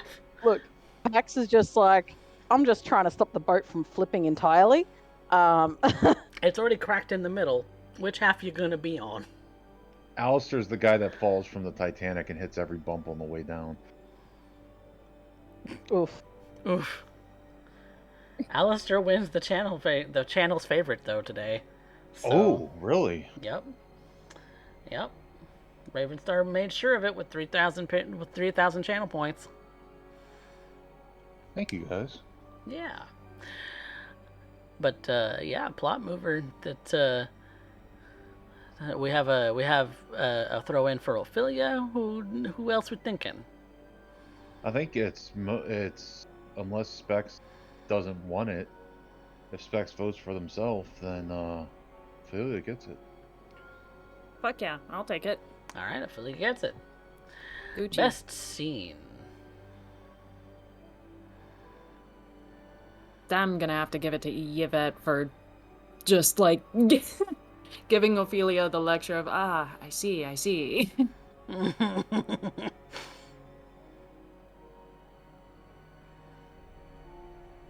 Any other takers? I kind of liked my scene with Jewel,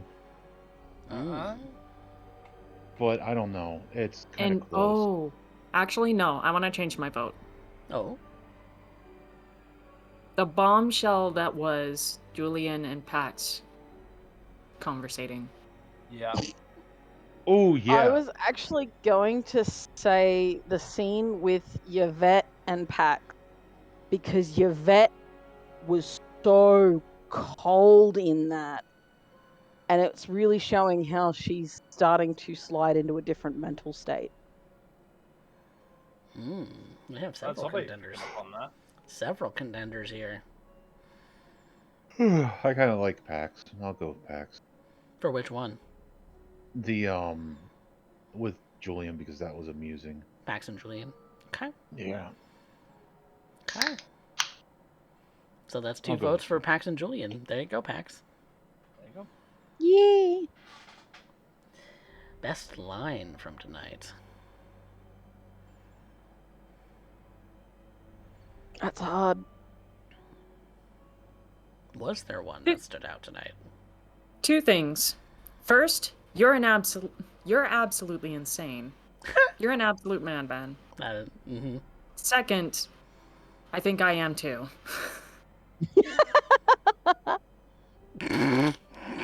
Both of those from Ophelia. I think I Oh, liked man. one that I did, but I don't remember exactly how it went. It was something about the riches usually grinds, or those in power grind those underneath of them to dust. But the only solace I can take is that the wheel will eventually be broken and it won't last forever. Because he knows what he's setting up is monstrous, but at least it's not going to be a permanent thing.